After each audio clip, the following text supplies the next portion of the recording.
ერთი ნაბიჯი, ორი ნაბიჯი, სამი ნაბიჯი, ბუმი. ეს არის ის, რაც უკრაინას რუსეთთან 2026 წლისთვის აქვს დაგეგმილი, რადგან მან ახლახან წარმოადგინა გენიალური სამსაფეხურიანი გეგმა, რომელიც მიზნად ისახავს რუსეთის ომის მყისიერად დასრულებას. ეს ბრწყინვალეა. უკრაინის ინოვაციური სტრატეგების მიერ შემუშავებული ეს გეგმა შექმნილია იმისთვის, რომ რუსეთს ყველაზე მტკივნეულ ადგილებში დაარტყას, როგორც უკრაინაში, ისე თავად რუსეთის შიგნით. ასევე ეს გეგმა რუსეთს ართმევს იმ მთავარ უპირატესობებს, რაც ომის დაწყებიდან მოყოლებული ჰქონდა. დარჩით ვიდეოს ბოლომდე, სადაც გაჩვენებთ, როგორ აპირებს უკრაინა თავისი გეგმის რეალობად ქცევას, რათა რუსეთს გამანადგურებელი დარტყმა მიაყენოს. მაგრამ ჯერ მოდით ყურადღება გავამახვილოთ სამიდან პირველ ნაბიჯს. უკრაინის ცის სამუდამოდ დახურვა რუსეთისთვის. უკრაინის თავდაცვის მინისტრი მიხაილო ფედოროვი ამბობს, რომ ეს იქნება პირველი ეტაპი სამნაბიჯიანი გეგმისა, რომელიც სრულად დაასრულებს რუსეთის ომს უკრაინის წინააღმდეგ. ტელეგრამზე გამოქვეყნებულ პოსტში ფედოროვმა ამ სტრატეგიის მიზეზი განმარტა და განაცხადა. წინაცხადა: ცივილური მოსახლეობისა და ინფრასტრუქტურის დაცვა ჩვენი უმთავრესი პრიორიტეტი. ჩვენი მიზანია რეალურ დროში საჰაერო საფრთხეების 100% ვამოიცნოთ და მინიმუმ 95%-ის რაკეტებისა და დრონების ჩამოგდება. საკმაოდ ნათელია, რატომ იწყებს უკრაინა რუსეთის პარალიზების გეგმას საჰაერო თავდაცვის გაძლიერებით. რუსეთის დრონები, რაკეტები და მარცვადი ბომბები ალბათ პუტინის ყველაზე მნიშვნელოვანი იარაღებია, არა მხოლოდ უკრაინის სამხედრო ძალების დასასუსტებლად, არამედ მისი მოსახლეობის დასაშინებლადაც. ხოლო იანვარში რუსეთმა უკრაინის მიმართულებით 91 ბალისტიკური რაკეტა გაუშვა, რაც პუტინის შეჭრის შემდეგ ყველაზე მაღალი თვიური მაჩვენებელია. ეს 91 ბალისტიკური რაკეტა იმ საჰაერო იერიშების ნაწილი იყო, რომლის დროსაც რუსეთმა უკრაინის მიმართულებით ჯამში 158 რაკეტა, დაახლოებით 5500 მართვადი საჰაერო ბომბი და 6000-ზე მეტი საბრძოლო დრონი გაუშვა. საკმაოდ ნათელია, რომ პუტინის გეგმა უკრაინის საჰაერო თავდაცვის გადატვირთვა და რუსეთი ამაში ბევრად უკეთესად ახერხებს, ვიდრე უკრაინაში ვინმე სურს. მთელი ზამთრის განმავლობაში რუსეთმა უკრაინის ენერგოსისტემის წინააღმდეგ ინტენსიური კამპანია წამოიწყო, რის შედეგადაც იანვრის ბოლოს ერთ მომენტში 2 მილიონზე მეტი უკრაინელი ელექტროენერგიის გარეშე დარჩა. რუსეთის საჰაერო დარტყმები უფრო ხშირად სამოქალაქო პირებს ესმის თავს, ვიდრე სამხედროებს და ამას ვხედავთ იმ სამოქალაქო მსხვერპლის რაოდენობითაც, რაც უკრაინამ განიცადა. გაეროს ადამიანის უფლებათა უმაღლესი კომისრის მიერ შეგროვებული მონაცემების მიხედვით, რუსეთმა 2026 წლის 31 იანვრამდე უკრაინას 46550 სამოქალაქო მსხვერპლი მიაყენა. ეს ნიშნავს, რომ 15172 სამოქალაქო პირი მოკლეს და 41378 დაიჭრა და ეს მხოლოდ ის მსხვერპლია, რომლის დადასტურებაც გაეროს შეძლო. არასწორია იმის თქმა, რომ ეს მსხვერპლი მხოლოდ საჰაერო დათმოება გამოიწვია. თუმცა ისინი ალბათ ყველაზე დიდი მიზეზია, რადგან რუსეთის რაკეტები, დრონები და ბომბები თითქმის ყოველ კვირას ცვივა უკრაინის ქალაქებს. ფიოდოროვი განმარტავს, რომ უკრაინას უკვე აქვს გეგმა რუსეთის საჰაერო თავდასხმების ზემოქმედების შესამცირებლად, რომლის დასრულებაც ასევე დაასრულებს უკრაინის სამსაფეხურიანი სტრატეგიის პირველ ეტაპს. მრავალდონიანი, მცირე საჰაერო თავდაცვის სისტემის შექმნა და ჩამჯერების მასშტაბირება უკვე დაწყებულია. მნიშვნელოვანი ორგანიზაციული ცვლილებები უკვე დაწყებულია, აცხადებს ფიოდოროვი და ამატებს, რომ როდესაც ცა დახურულია, ქვეყანა ფუნქციონირებს. ჩამჭერების ხსენება მნიშვნელოვანია. ერთ-ერთი მთავარი როლი, რომელსაც რუსეთის შეტევითი ტიპის დრონები ასრულებენ, გარდა იმისა, რომ ზიანს აყენებენ მიზნის მიღწევის შემთხვევაში, არის უკრაინის საჰაერო თავდაცვის რესურსების ამოწოვა. შაჰიდის ტიპის დრონის წარმოება რუსეთს მხოლოდ დაახლოებით $95000 უჯდება და ეს ნამდვილად არ არის ის მიზანი, რაზეც უკრაინას სურს დახარჯოს საჰაერო თავდაცვის რაკეტა, რომლის ღირებულებაც შეიძლება 5-ჯერ ან 10-ჯერ მეტი იყოს. უკრაინისთვის ბევრად უკეთესია შეიმუშაოს საჰაერო თავდაცვის ისეთი ფორმა, რომელიც საშუალებას მისცემს შაჰიდის ტიპის დრონების განადგურებას იარაღით, რომლის წარმოებაც უფრო იაფიჯდება. ეს კი ნიშნავს, რომ რუსეთი თითოეული დრონის ტალღით უფრო მეტ ფულს კარგავს, ვიდრე უკრაინიდან შეუძლია ამოიღოს. აქ საქმეში გადამჭერი დრონი ერთვება. United 44 მედიამ 24 თებერვალს გაავრცელა ინფორმაცია, რომ უკრაინამ მნიშვნელოვნად გაზარდა თავისი გადამჭერი დრონების ეფექტურობა, რომლებიც ახლა უკრაინაზე რუსეთის მიერ გაშვებული ჭურვების 30%-ის განადგურებაზეა პასუხისმგებელი. ამ დრონებიდან თითოეული იაფია და მასშტაბურად შეიძლება წარმოება, უკრაინა თითო ერთეულზე მხოლოდ $3000-დან $5000-მდე ხარჯავს. სხვა სიტყვებით რომ ვთქვათ, გადამჭერი, რომელიც შაჰიდის ტიპის დრონს ანადგურებს, არა მხოლოდ უკრაინის შიგნით არსებულ ობიექტს იცავს, არამედ რუსეთს $95000 უჯდება. ეს რიცხვი გაამრავლეთ ათასობით განადგურებულ შაჰიდზე და მიიღებთ, რომ უკრაინა შედარებით მცირე თანხას ხარჯავს, რათა რუსეთის საბრძოლო ბიუჯეტში უზარმაზარი ხვრელი გააჩინოს. ეს შეიძლება იყოს მცირე მინიშნება უკრაინის ახალი სტრატეგიის მესამე ეტაპისთვის, მაგრამ სანამ მას მივადგებით, საჭიროა მეორე ეტაპზე ვისაუბროთ. თუ ცა დაცულია და იდეალურ შემთხვევაში უკრაინა რუსეთის რაკეტების 95%-ს იჭერს, უკრაინელი სამოქალაქო პირები და ჯარისკაცები მიწაზე შეძლებენ მუშაობას ცოტა ნაკლები შიშით.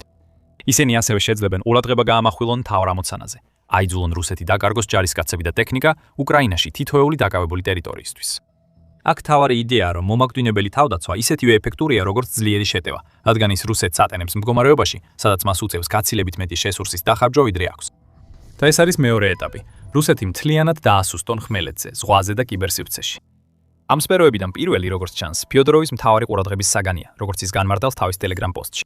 წინა ხაზი მტკიცე დგას უკრაინელი ჯარისკაცების ურხევი გმირობის წყალობით. მტერი თითოეული უკრაინული მიწის კილომეტრისთვის ფასსიხდის. დონეცკის რეგიონში თითოეულ კვადრატულ კილომეტრზე 146 ჯარისკაცია. ჩვენი მაჩვენებელია 200-ზე მეტი მოკლული ოკუპანტი თითოეულ კვადრატულ კილომეტრზე, აცხადებს ფიოდორო. ლოგიკა აქ საკმაოდ მარტივია. რუსეთს ყავს X რაოდენობის ჯარისკაცი. თუ უკრაინა შეძლებს გაანადგუროს Y რაოდენო, რაც თითოეულ კვადრატულ კილომეტრზე X-ზე მეტია, მაშინ ის მთლიანად გაანადგურებს რუსეთის სამხედრო ძალას. უკრაინას ჯერ კიდევ ბევრი აქვს გასავლელი, თუ ამ მიზნის მიღწევას აპირებს. 2025 წელს რუსეთმა შეძლო უკრაინაში 4831 კვადრატული კილომეტრის დაკავება ომის კვლევის ინსტიტუტის, ანუ ISW-ს მიხედვით.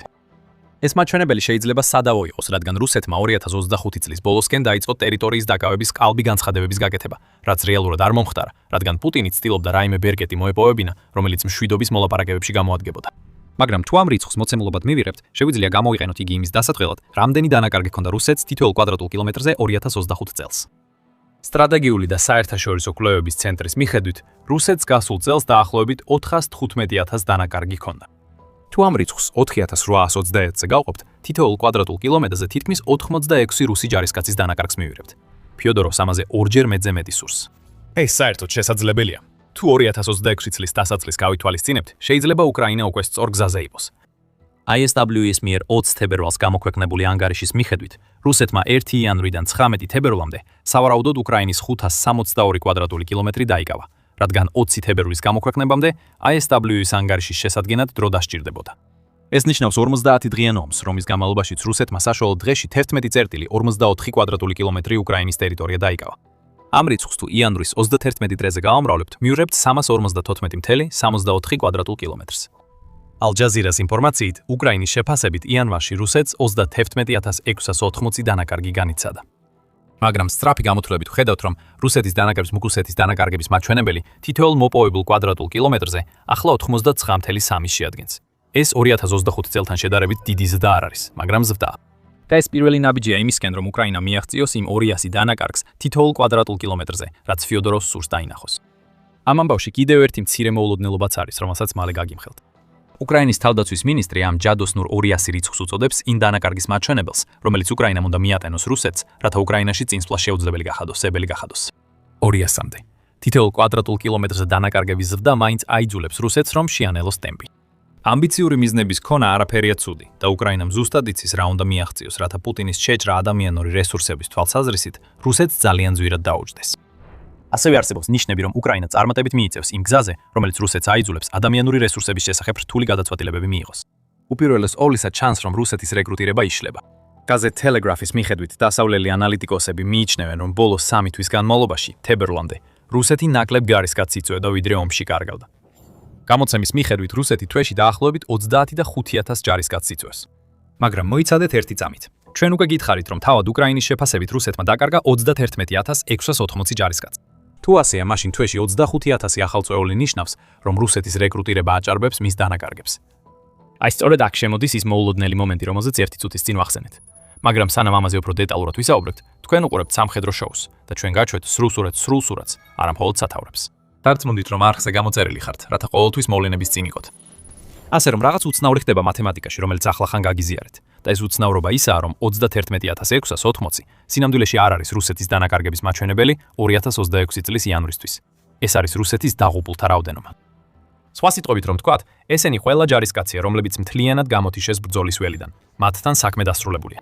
ისინი აღარასოდეს დაბრუნდებიან. მკვდრები. როდესაც სხვა დანაკარგებსაც დაამატებთ, რომელშიც შედის დაჭრილები და ტყვე-დაყვანილი ჯარისკაცები, რუსეთის დანაკარგების მაჩვენებელი რეალურად უფრო ახლოსაა 40,000 ჯარისკაცთან თვეში. მოდით ეს რიცხვი ჩავწეროთ იმ გამოთვლებში, რომლებიც ადრე გაუზიარეთ ერთმანეთს. თუ რუსეთმა იანვარში მოპოვებული 354,64 კვადრატული კილომეტრისთვის დაკარგა 40,000 ჯარისკაცი ვთქვათ, ჩვენი საშუალო მაჩვენებლები სწორია, მაშინ რუსეთის რეალური დანაკარგების მაჩვენებელი იქნება 112,7 ჯარისკაცი თითოეულ კვადრატულ კილომეტრზე. ეს მაინც არ არის ის ჯადოსნური 200, რაც ფიოდოროვს უნდა, მაგრამ გაცილებით ახლოსაა. თუ უკრაინა შეძლებს 2026 წლის განმავლობაში გააძლიეროს რუსეთის ძალების განადგურება, 200 დაღუპული თითოეულ კვადრატულ კილომეტრზე ეს ამბიციური მიზანი შეიძლება მალე აღარ ჩანდეს მიუღწეველ ოცნებად და უფრო რეალობად იქცეს, რაზეც რუსეთს აბსოლუტურად არ ექნება პასუხი. არტემ ბელენკოვის თქმით, რომელიც უკრაინის ძლიერი ნემეზისის ბატალიონის შტაბიონის შტაბის უფროსია, უკრაინის მიზანია გააფართოოს თავისი სასიკვდილო განადგურების ზონები, ანუ დრონებით სავსე თავდაცვითი ხაზები, რომლებიც უკვე ანადგურებენ რუსეთის ჯარისკაცებს. მიზანია, რომ მათი ზომა 25 კილომეტრით, ანუ დაახლოებით 15.5 მილიით გაიზარდოს. თუ რუსები ჩვენს პოზიციამდე მივლენ, ისინი სრულიად გამოფიტულები უნდა იყვნენ და 20-25 კილომეტრი უნდა ჰქონდეთ გავლილი, ეუბნება ბელენკოვი ევრაქტივს. და ეს მარტივი ლოგიკაა. ყოველი დამატებითი კილომეტრი, რომელიც რუსმა ჯარისკაცებმა უნდა გაიარონ სასიკვდილო ზონებში, მეტ დროს აძლევს უკრაინას, რომ იპოვონ და გაანადგურონ ისინი, სანამ გამაგრებულ პოზიციებამდე მიაღწევენ. სიკვდილი უკვე ელოდება რუსების უმრავლესობას, ვინც ამ სასიკვდილო ზონებში მოხვდება. ამ ზონების გაზრდა და კიდევ უფრო მომაკვდინებლად ქცევა დაეხმარება უკრაინას კიდევ უფრო მიუახლოვდეს 200 რუსი დანაკარგის მაჩვენებელს, თითოეულ დაკავებულ კვადრატულ კილომეტრს. ფიოდოროვს კიდევ მეტი იდეა აქვს, რასაც ის თავის Telegram პოსტში ხსნის. ჩვენ ვიცით, როგორ მივაღწიოთ ამას. არსებობს კონკრეტული გადაწყვეტილებებისა და პროექტების სია, დაწყებული შესყიდვების სისტემის გაუმჯობესებითა და ძირითადი რეფორმის დასრულებით, დამთავრებული სწავლებისა და სარდლობის სისტემების მონაცემებზე დაფუძნებული ტრანსფორმაციით, ამბობს უკრაინის თავდაცვის მინისტრი. როგორც ჩანს, უკრაინის მთელი სამხედრო სტრუქტურის მასშტაბური ტრანსფორმაცია მიმდინარეობს. და თუ ეს ტრანსფორმაცია უფრო ეფექტიან დანაყოფებს, მონაცემების უკეთ გამოყენებასა და შესყიდვების დაჩქარებას გამოიწვევს, ეს კიდევ უფრო მეტ რუსულ დანაკარგებში აისახება. რუსეთს თითოეული ასეთი დანაკარგი ფულად უჯდება, ისევე როგორც აღჭურვილობის დაკარგვა, რომელიც ხშირად ამ დანაკარგებს თან ახლავს. და ეს კარგად გადაგვიყვანს სამფაზიანი სტრატეგიის მესამე ეტაპზე, სადაც უკრაინა გააგრძელებს იმაზე მუშაობას, რასაც უკვე რამდენიმე თვე აკეთებს. რუსეთისთვის იმ ეკონომიკური რესურსების წართმევას, რომლებიც მას ომისთვის სჭირდება, ფიოდოროვი ისევე კარგად აცნობიერებს, როგორც ხვები, რომ რუსეთს ყოველთვის შეუძლია მეტი იყიდოს თუ ფული აქვს. ხელშეკრულებაზე ხელმოწერის პრემიის გაზრდა შესაძლებელია, რათა მოხალისეები კონტრაქტებზე ხელმოწერას დაითანხმონ, რომლებიც სხვაგვარად ვარაინას საერთოდ არ მიუახლოვდებოდნენ. ფული რუსეთს საშუალებას აძლევს აწარმოოს რაკეტები და სხვა იარაღი, რომლებიც ყველა გამოიყენება უკრაინის წინააღმდეგ. თუ გადაჭრი არტერიებს, რომლებიც რუსეთში ფულს აწვდის, შექმნის სახელმწიფოს, რომელსაც არ შეუძლია პუტინის შეშლილი შეჭრა დააფინანსოს. ომი გრძელდება, რადგან რუსეთს აქვს ფული რაკეტებისთვის და დრონებისთვის, ჯარისკაცების კონტრაქტებისთვის, პროპაგანდისთვის, აცხადებს ფიოდოროვი. და მიზეზი, რის გამოც რუსეთს შეუძლია ამ ყველაფერზე ასე დიდი თანხები დახარჯოს, მის ყველაზე მნიშვნელოვან რესურსზე, ნავთობზე დაიყვანება. ამიტომ უკრაინის სამნაწილიანი სტრატეგიის მესამე ნაწილი იქნება ის, რომ ის თავის პარტნიორებთან ერთად პირდაპირ დაუპირისპირდება რუსეთს ჩრდილოვან ფლოტს. რუსეთი მას მთელ მსოფლიოში ყიდის ეგრეთ წოდებულ ჩრდილოვანი ფლოტის მეშვეობით. სწორედ ამ ბიუჯეტიდან ფინანსდება ომი. თუ ეს არხი გადაიკეტება, ომის რესურსები მკვეთრად შემცირდება. რა არის საჭირო? უფრო ძლიერი სანქციები, პარტნიორებთან კოორდინაცია, ჩრდილოვანი ფლოტის წინააღმდეგ ბრძოლის სტრატეგია, პარტნიორებთან ერთად ერთობლივი მოქმედებების ზღვაზე, ამბობს ფიოდოროვი და ის აბსოლუტურად სწორ გზაზეა. ჩრდილოვანი ფლოტი რუსეთის გადარჩენის საშუალებაა მას შემდეგ, რაც პუტინმა შეიჭრა. როდესაც სანქციებმა რუსეთზე მძიმედ იმოქმედა, პუტინმა ააგო მოძველებული ტანკერების ფლოტი, რომელსაც რუსეთი წლების განმავლობაში იყენებს სანქციების ასარიდებლად. ჩრდილოვან ფლოტთან დაკავშირებული მონაცემები ბუნდოვანია, რაც გასაკვირი არ არის, თუ გავითვალისწინებთ ამ ფლოტის ბუნებას. უკვე დეკემბერში United 24 მედია იტყობინებოდა, რომ ჩრდილოვან ფლოტში 1240-ზე მეტი ხომალდია, რომლებიც ერთად რუსეთიდან საზღვარგარეთ გატანელი ზღვის გზით ნავთობის დაახლოებით 69%-ს ატარებენ. სტრატეგიული და საერთაშორისო კვლევების ცენტრის მიხედვით, რუსეთის ჩრდილოვანი ფლოტი წელიწადში 87-დან 100 მილიარდ დოლარამდე შემოსავალს გამოიმუშავებს, რაც მთლიანად კრემლს საშუალებას აძლევს დააკისროს გადასახადი და დააკმაყოფილოს პუტინის გაუმაძღარი სურვილი უკრაინაში შეჭრისთვის. ეს არის ეკონომიკური არტერია, რომელიც უკრაინამ უნდა გაწყვიტოს. ჩრდილოვანი ფლოტის განადგურება რეალურად არ არის გამოსავალი, თუმცა უკრაინამ წარსულში გარკვეულ წარმატებას მიაღწია ჩრდილოვანი ფლოტის გემებზე თავდასხმებით, მათ შორის დეკემბერში კენდილზე განხორციელებული იერიშით, როდესაც უკრაინამ დრონები ხმელთაშუა ზღვაში გაგზავნა. 1200-ზე მეტი გემი უზარმაზარი რაოდენობაა. რუსეთი ასევე შეძლებს კიდევ უფრო მეტი შეიძინოს, განსაკუთრებით იმიტომ, რომ ის ყიდლობს მოძველებულ ტანკერებს, რომლებიც ძლივ ზღა არიან ზღვისთვის ვარგისი. ამიტომ ჩრდილოვანი ფლოტის გემები დაბალ ფასადიებს. რაც უნდა მოხდეს, როგორც ფიოდოროვი ამბობს, არის უკრაინასა და მის მრავალ პარტნიორს შორის თანამშრომლობის გაძლიერება, რათა ჩრდილოვან ფლოტს ბევრად გაუჭირდეს ნავთობის გადაზიდვა იმ ქვეყნებში, სადაც რუსეთი ყიდის. სანქციები და ბლოკადები გარკვეულწილად ეხმარება, თუმცა რუსეთი ხშირად სწრაფად ახერხებს ორივეს თავიდან აცილებას, დროშების შეცვლითა და ახალი ფიქტიური კომპანიების შექმნით, რომლებიც მალავენ, საიდან მოქმედებენ ჩრდილოვანი ფლოტის გემები. იზოლირებული დაპატიმრებები ასევე ხდება სათაურებში, როგორც სამეფო გაერთიანებული სამსახურების ინსტიტუტი აღნიშნავს, მაგრამ ისინი საკმარისი არ არის მთელი ფლოტის შესაჩერებლად. რაც ნამდვილად უნდა მოხდეს, როგორც რუსი ამბობს, არის ის, რომ კოლექტიურმა დასავლეთმა უნდა შეწყვიტოს ჩრდილოვანი ფლოტის ხელშეწყობა ტანკერების გაყიდვით და რუსეთისთვის სანქციების თავიდან აცილების გამარტივებით. საბერძნეთი გამოკვეთილია როგორც ქვეყანა, რომელსაც ევროკავშირის ფარგლებში რუსეთის წინააღმდეგ სანქციები აქვს, მაგრამ ამავდროულად რუსეთს ჩრდილოვანი ფლოტის გაზრდაში დაეხმარა გემების გაყიდვით. რუსისთვის და სავარაუდოდ უკრაინისთვისაც რეალური ცვლილება მხოლოდ მაშინ მოხდება, თუ დასავლეთი ერთობლივად ჩრდილოვანი ფლოტის შესახებ საკუთარ რიტორიკას საქმით გაამყარებს. გადადგმულია გარკვეული პოზიტიური ნაბიჯები. მაგალითად, 7 ქვეყნის ჯგუფმა შექმნა ჩრდილოვანი ფლოტის სამუშაო ჯგუფი, რომელსაც ნორდიულ ბალტიის 8+-ით შეუერთდა, რათა შეიქმნას ქვეყნების ქსელი, რომელიც ჩრდილოვანი ფრთილოვანი ფლოტის წინააღმდეგ ბრძოლას ეწევა.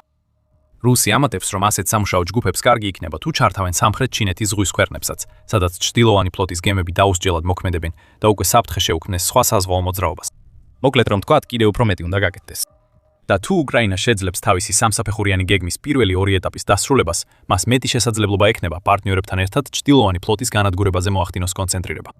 კოორდინირებული კამპანია დაკავებებისა და ხვრელების დახურვის მიმართულებით რუსეთს მილიარდობით დოლარს დააკარგვინებს ნავთობის გაყიდვებიდან და ეს ყველაფერი ის ფულია, რომელსაც კრემლი ვერ დაბეგრავს იმ დროს, როცა მისი ბიუჯეტის დეფიციტი, როგორც ჩანს, 3-ჯერ გადააჭარბებს იმ ოფიციალურ მიზანს, რომელიც რუსეთმა 2026 წლისთვის დაისახა. უკრაინის მიერ რუსეთისთვის მიყენებული ეკონომიკური ზიანის ყოველი გრამი აზიანებს პუტინის საომარ მანქანას. ფიოდოროვის თქმით, საბოლოოდ უკრაინა სურს, რომ შეჭრა რუსეთისთვის ეკონომიკურად ისეთივე არომგებიანი გახდეს, როგორიც სამხედრო თვალსაზრისითაა. ვიდეოს დასაწყისში გთხოვეთ დარჩენილიყავით ბოლომდე, სადაც გაგიმხელდით, როგორ აპირებს უკრაინა ამ გეგმის რეალობად ქცევას. ახლა უნდა დავსვათ კითხვა. როგორ უნდა განახორციელოს სამსაფეხურიანი გეგმა? სამსაფეხურიანი განხორციელების პროცესის შექმნით.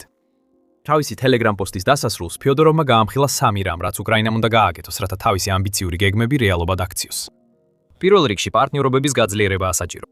ორმხრივად მომგებიანი თანამშრომლობა, რათა წელს საერთაშორისო დახმარების რეკორდული მოცულობა მივიღოთ. დრონების შეძენა, სამხედროებისთვის სტაბილური გადახდები, საჰაერო თავდაცვის გაძლიერება და თავდაცვის სისტემების სხვა საჭიროებების შესრულების პირველი ეტაპის მიზნებია, აცხადებს ფიოდოროვი. დაამატეთ იმას, რასაც უკრაინა აპირებს ჩრდილოვანი ფლოტის მიმართულებით და მიირებთ ქვეყანას, რომელიც კარგად ხვდება, რომ ურთიერთობების გაძლიერება მათთან, ვინც ეწინააღმდეგება იმას, რასაც პუტინი აკეთებს, რუსეთს ბევრად უფრო დაასუსტებს. რაც შეეხება მეორე ნაბიჯს, ეს მთლიანად პტევზე მინიმუმ 10 ნაბიჯით წინ ყოფნა ტექნოლოგიური ციკლის ყველა ეტაპზე, ინოვაციების ომში ლიდერობის შენარჩუნება. ასე აკალიბებს ამას ფიოდოროვი და ეს ის სფეროა, სადაც უკრაინამ თავი გამოიჩინა. როგორც ნაციონალური ინტერესი ამბობს, უკრაინა გადაიქცა ფოლადის ზღარბად, რომელიც ყოველ ჯერზე ჩხლეთს რუსეთს, როცა პუტინი შეტევას უბრძანებს. მუდმივი ინოვაცია განსაზღვრავს ყველაფერს, რასაც უკრაინა აკეთებს, ისე რომ დაახლოებით 80% იმ დანაკარგებისა, რასაც უკრაინა რუსეთს აკეთებს, უპილოტო აპარატების მეშვეობით ხდება. თავისი ჩამჭერი დრონების გეგმით, უკრაინა ახლა ამ ინოვაციას საჰაერო თავდაცვაზე მიმართავს. მეტი კიდევ იქნება, რადგან ახალი უპილოტო აპარატები იქმნება და უკრაინა სულ უფრო მეტად იყენებს ხელოვნურ ინტელექტს, ისეთ ფორმებში, რაზეც რუსეთს ოცნებაც კი არ შეუძლია. უკრაინამ ომის მათემატიკაში უნდა გამოიჩინოს თავი. სხვა სიტყვებით რომ ვთქვათ, რაც უფრო მეტი მონაცემი აქვს უკრაინას, მით უფრო მეტად შეუძლია რუსეთს ზიანი მიაყენოს. დელტას მეშვეობით EBAL სისტემის წყალობით ჩვენ უკვე ვიღებთ მაღალი ხარისხის მონაცემებს ბრძოლის ველიდან. შემდეგი ნაბიჯი მონაცემების გადაქცევაა, გადამთხვეთ ძალად, რომ მეტი დავინახოთ, უფრო სწრაფად ვიფიქროთ, უფრო ზუსტად დავარტყათ, ამბობს ფიოდოროვი. მონაცემების საშუალებით უკრაინას შეუძლია დაინახოს მოახლოებული საჰაერო დარტყმები. ის შეუძლია მეტი გაიგოს ჩრდილოვანი ფლოტის გემების შესახებ, რაც საშუალებას აძლევს პარტნიორებთან ერთად იმუშაოს მათ გასაჩერებლად და შეუძლია განსაზღვროს, რამდენად წარმატებულია მისი ძალისხმევა, რა სჭირდება შეცვალოს იმისთვის, რომ მიაღწიოს მიზანს. 200 რუსული დანაკარგი თითო კვადრატულ კილომეტრზე. მონაცემები ყველაფერია უკრაინისთვის და ისინი ყვებავენ იმ ინოვაციას, რომელიც მეორე ეტაპის განუყოფელი ნაწილია მისი სამფაზიანი სტრატეგიის განხორციელებისთვის. რაც ყველაფერში ჩანს არის ის, რომ ფიოდოროვს მკაფიო გეგმა აქვს და ეს გეგმა იმდენად არამიწიერია, რომ შეიძლება რუსეთის მთელი შეჭრა გაანადგუროს. უკრაინის ზოგიერთ ნაწილში ფიოდოროვის გეგმა, განსაკუთრებით ინოვაციებისა და დანაკარგების მიყენების მხრივ, უკვე კარგად მიმდინარეობს. ლაზარის ჯგუფი წარმოადგენს ყველაფერს, რაც ფიოდოროვს სურს მთელ უკრაინის არმიაში იხილოს, რადგან ისინი იმდენად ეფექტურები გახდნენ, რომ რუსი ჯარისკაცების დევნა 24/7 მაკდონალდსის სტილის ოპერაციად აქციეს. უკრაინაში ახლა რაღაც დაუჯერებელი მოხდა. ისტორია შეიქმნა, რადგან უკრაინული ლეოპარდ 2A6-ის ეკიპაჟმა ახლახან ისეთი მიზანი გაანადგურა, რაც შეუძლებელი უნდა ყოფილიყო. და ეს ყველაფერი არ არის. უკრაინის სხვა ნაწილში ამოქმედდა შეუჩერებელი მკველი მანქანა, რომელიც სრულიად განსხვავებულია იმისგან, რაც ოდესმე უნახავთ რუსეთის ძალებს. დრონი დრონის შემდეგ იგზავნებოდა მის შესაჩერებლად, მაგრამ ყველა მათგანმა ვერ შეძლო ამის გაკეთება. ახლა რუსეთს უწევს უკრაინული ტანკების რევოლუციასთან გამკლავება, რომელიც მის ძალებს ანადგურებს. დავიწყებთ ლეოპარდ 2A6-ით. 8 აპრილს ევრომაიდან პრესმა გაავრცელა ინფორმაცია, რომ უკრაინამ შეძლო რეკორდული დარტყმის განხორციელება იმ მანძილზე, რომელსაც ლეოპარდ 2A6 არ უნდა უმკლავდებოდეს. დასალური ტანკი ნამდვილ გამაოგნებელ სნაიპერულ იარაღად გადაიქცა, რადგან შეძლო პირდაპირი დარტყმა მიეტენებინა რუსულ T-72B3-ზე 5.5 კილომეტრის, ანუ დაახლოებით 3.4 მილის მანძილზე. ეს შეუძლებელი უნდა იყოს. ტანკები ასეთი ტიპის მანძილზე ბრძოლისთვის არ არის შექმნილი, მაგრამ უკრაინის ინფორმაციით მათ შეძლეს განეხორციელებინათ ერთ-ერთი ყველაზე შორ მანძილზე ტანკიდან ტანკზე დარტყმა ისტორიაში. საშუალება არ არის, რომ ეს კითხვა არ დავსვათ. როგორ? საოცარი სიზუსტის კომბინაცია, სადაც ლეოპარდის ჭურვი ასეთ აბსურდულ მანძილზე რუსული T-62B3-ის მოწყვლად ნაწილს უნდა მოხვედროდა და ძლიერი ცეცხლის კონტროლი მტრულ პირობებში იქნებოდა მთავარი ფაქტორები. ამ ანგარიშთან დაკავშირებით ასევე ბევრი უცნობია და Army Recognition აღნიშნავს, რომ ჩვენ არ ვიცით რა პირობებში განხორციელდეს განადგურებელ და ეს განადგურება. რაც ნამდვილად ვიცით ისაა, რომ Leopard 2A6 ასეთი რამისთვის არ არის შექმნილი. Rheinmetall-ის 120 მმ-იანი L-55 გლუვლულიანი ქვემეხი, რომელიც ტანკშია ჩაშენებული, ნამდვილად შთამბეჭდავია. განსაკუთრებით იმიტომ, რომ ის შექმნილია ლულის საწყისი სიჩქარის გასაზრდელად და ამავე დროს შორ მანძილზე საბრძოლო ეფექტურობის შესანარჩუნებლად. კინეტიკური ენერგიის ჭურვებს ამ ქვემეხიდან გასროლისას შეუძლიათ მიაღწიონ 1700 მეტრზე მეტ სიჩქარეს წამში, ანუ დაახლოებით 3800 მილს საათში. ასე რომ სულად არ არის გამორიცხული, რომ ტანკის ჭურმა 3-ზე მეტი მილი გაიაროს 3 მიზნემდე მისასვლელად. ყოველ შემთხვევაში სიჩქარის თვალსაზრისით არა. კინეტიკური ჭურვი ასეთ 3 მიზნეს 1 წამზე ნაკლებ დროში მიაღწევს. საინტერესოა, რომ Army Recognition-ის კიდევ ერთი ანგარიშის მიხედვით DM-53-ის კინეტიკური ენერგიის ჭურს 5000 მეტრზე სროლა შეუძლია. ეს მხოლოდ 500 მეტრით ნაკლებია უკრაინის რეკორდულ დარტყმაზე და ეს უკრაინის მტკიცებას უფრო სარწმუნოს ხდის. თუმცა მანძილი და სიჩქარე ერთადერთი დაბრკოლება არ არის, რაც ასეთ დარტყმას შეიძლება წინააღმდეგეს. სხვა ფაქტორებიც უნდა დაემთხვას. სამიზნე უნდა იყოს ნელი ან უძრავი. ეს საკმაოდ რეალურია T-62-ის შემთხვევაში. თუნდაც რუსული ტანკი მოძრაობაში ყოფილიყო, ის 1-2 წამი, რაც DM-53-ის ჭურს მასთან მისასვლელად დასჭირდებოდა, იმას ნიშნავს, რომ მოძრაობას დიდი მნიშვნელობა არ ექნებოდა. გაცილებით რთულია კოორდინაცია, რომელიც ასეთი დარტყმის განხორციელებისთვის პირველ რიგში აუცილებელი. საბოლოო ჯამში უკრაინის Leopard 2A6-ის ეკიპაჟს ასეთი დიდი მანძილიდან რუსეთის T-62-ის დანახვა არ შეეძლებოდა. რაღაც სხვა ფაქტორი უნდა ყოფილიყო, რომ ეს დარტყმა შესაძლებელი გამხდარიყო. ეს რაღაც შეიძლება დრონები ყოფილიყო. ასეთი დარტყმის განხორციელებისთვის, განსაკუთრებით მაშინ, როცა გავრცელებული ინფორმაციით, უკრაინამ შეძლო რუსული ტანკის პირდაპირ ფრონტალური განადგურება, დიდი სამუშაო უნდა ჩატარდეს მანამდე, სანამ გასროლა საერთოდ მოხდება. T-62-ის სუსტი წერტილები, როგორიცაა მისი კოშკურის რგოლი, მანტლეტი და ქვედაგლაცისი, უნდა იყოს გახსნილი და მიმართული შესაბამის მიმართულებაში, რათა უკრაინის Leopard 2A6 ტანკიდან ნასროლი კინეტიკური ჭურვი მას მოხვდეს. ეს უბრალოდ რუსული ტანკის პოვნა და შორიდან მისთვის მოხვედრა არ არის. სამიზნე უნდა დაკურებულიყო მანამ, სანამ ის იდეალურად არ განლაგდებოდა, რათა უკრაინას ჰქონოდა თავდაჯერებულობა, რომ გასროლა მიზანში მოხდებოდა. აქ შეიძლება დრონები ჩაერთნეს საქმეში. ყველაზე სავარაუდო გზაა, რომ უკრაინამ ეს გასროლა განახორციელა სადაზვერო დრონების მეშვეობით, რომლებიც ტრიალებდნენ ცაში იმ T-62-ის ზემოთ, რომელსაც უკრაინა ამტკიცებს, რომ მოხდა. ამ დრონების ოპერატორები აგროვებდნენ დაზვერვით ინფორმაციას რუსული ტანკის მდებარეობის შესახებ, რაც ყველაფერი უნდა გადაეცათ Leopard 2A6-ის ეკიპაჟისთვის. ამ ეკიპაჟს სულ მცირე, რამდენიმე სასარგებლო საშუალება მაინც აქვს. Leopard 2A6-ის აქვს თანამედროვე ცეცხლის მართვისა და დამიზნების სისტემები, მათ შორის MS-15 სტაბილიზირებული დამიზნების მოწყობილობა, რომელიც აერთიანებს თერმულ გამოსახულებასა და ლაზერულ მანძილმზომს, რაც საშუალებას აძლევს ეკიპაჟს მიზანი აღმოაჩინოს ნებისმიერ პირობებში. კვლავაც ესეთი დიდი მანძილი პრობლემას წარმოადგენდა, მაგრამ რადგან მონაცემებს ეკიპაჟს სადაზვერო დრონის ოპერატორები აწვდიდნენ, შესაძლებელია, რომ ეს სამიზნის აღმოჩენის ხელსაწყოები გამოყენებულიყო გასროლის დასაზუსტებლად, ისეთ მანძილზე, სადაც ტანკის ეკიპაჟს თითქმის არ შეეძლო დანახვა. Leopard 2A6-ის ცეცხლის მართვის სისტემაც აქ ძალიან დაეხმარებოდა. ეს სისტემა მუდმივად ითვლის მანძილს, საბრძოლო მასალის ტიპს, გარემო პირობებს, ქარის მდგომარეობას, მანქანის სიმაღლესა და ლულას წვეთას, რათა ეკიპაჟს ჰქონდეს პირველი გასროლით მიზანში მოხვედრის მაღალი ალბათობა 3 კილომეტრამდე მანძილზე. უკრაინა ამტკიცებს, რომ ამ მანძილს კიდევ 2.5 კილომეტრი დაამატა. ამისთვის ტანკის ეკიპაჟს უნდა გაეთვალისწინებინა გასროლის სიჩქარისა და კინეტიკური ენერგიის შემცირება. შესაძლოა სწორედ დრონების ოპერატორების მიერ შეგროვებული მონაცემები იყო გადამწყვეტი იმ პრობლემების გადალახვაში, რომლებიც წარმოიქმნება ტანკის ჭურვით ასეთი დიდი მანძილიდან მიზანში მოხვედრისას. ამ ყველაფრის დიდი ნაწილი მხოლოდ ვარაუდია. თავად განცხადების გარდა უკრაინას არ აუხსნია, როგორ მოახერხა მისმა Leopard 2A6-მა ეს გასროლა, რაც მიგვიყვას მთავარ შენიშვნამდე. ამ ვიდეოს შექმნის მომენტისთვის არ არსებობს სენსორების მონაცემები ან გამოსახულებები, რომლებიც დაადასტურებს უკრაინის ამ რეკორდული გასროლის შესახებ განცხადებას. ეს არ ნიშნავს, რომ მონაცემები არ არსებობს. უკრაინამ შეიძლება მართლაც მოახერხა ეს და უბრალოდ არასაჯაროებს მას, რათა არ გაამჟღავნოს, როგორ შეძლო ამ რეკორდული მიზნის განადგურება. მაგრამ სანამ ეს ინფორმაცია არ იქნება მოწოდებული, ჩვენ მხოლოდ ვარაუდი შეგვიძლია თუ როგორ მოახერხა უკრაინამ ეს შეუძლებელი განადგურება. ასევე შეგვიძლია ვივარაუდოთ, რას ნიშნავს ეს და რუსეთისთვის რეალური პრობლემა ჩნდება. მიუხედავად იმისა, რომ უკრაინა იუწყება შორ მანძილზე განხორციელებულ დარტყმაზე, ერთ-ერთი თავისი Leopard 2A6 ტანკით, ის აქტიურად გადააკეთებს თავის ძველ Leopard 1A, A5 ტანკებს დროებით артილერიად, რომელსაც შეუძლია კიდევ უფრო შორ მანძილზე 5.5 კილომეტრზე მეტად მიაღწიოს მიზანს, როგორც ეს რეკორდული დარტყმით მოხდა. აპრილის 7-ს Defense Express-მა გაავრცელა ინფორმაცია, რომ უკრაინა თავის Leopard 1A5-ებს გადააქცევს თვითმავალ ჰაუბიცებად, რომლებსაც 12 კილომეტრის, ანუ 7.45 მილის სიშორე ექნებათ. გამოცემა ამატებს, რომ ახალი ლულების გამოყენებით ეს სოყენებით ეს სიშორე შეიძლება გაიზარდოს 18 კილომეტრამდე, ანუ ოდნავ მეტი ვიდრე 11 მილი. ეს სერიოზული პრობლემაა რუსეთისთვის, განსაკუთრებით მაშინ, როცა უკრაინა აცხადებს, რომ გერმანული წარმოების ტანკებს ისეთი სიზუსტე აქვთ, რომ 3 ან 4 გასროლაში ანადგურებენ სამიზნეებს, მაშინ როცა რუსეთის საბჭოთა პერიოდის ანალოგებს ამისთვის 7 გასროლა სჭირდებათ. კიდევ ერთხელ ხედავთ, რომ უკრაინა იყენებს თავის ტანკებს იმაზე მეტ მიზნებისთვის, ვიდრე ისინი თავდაპირველად იყო განკუთვნილი.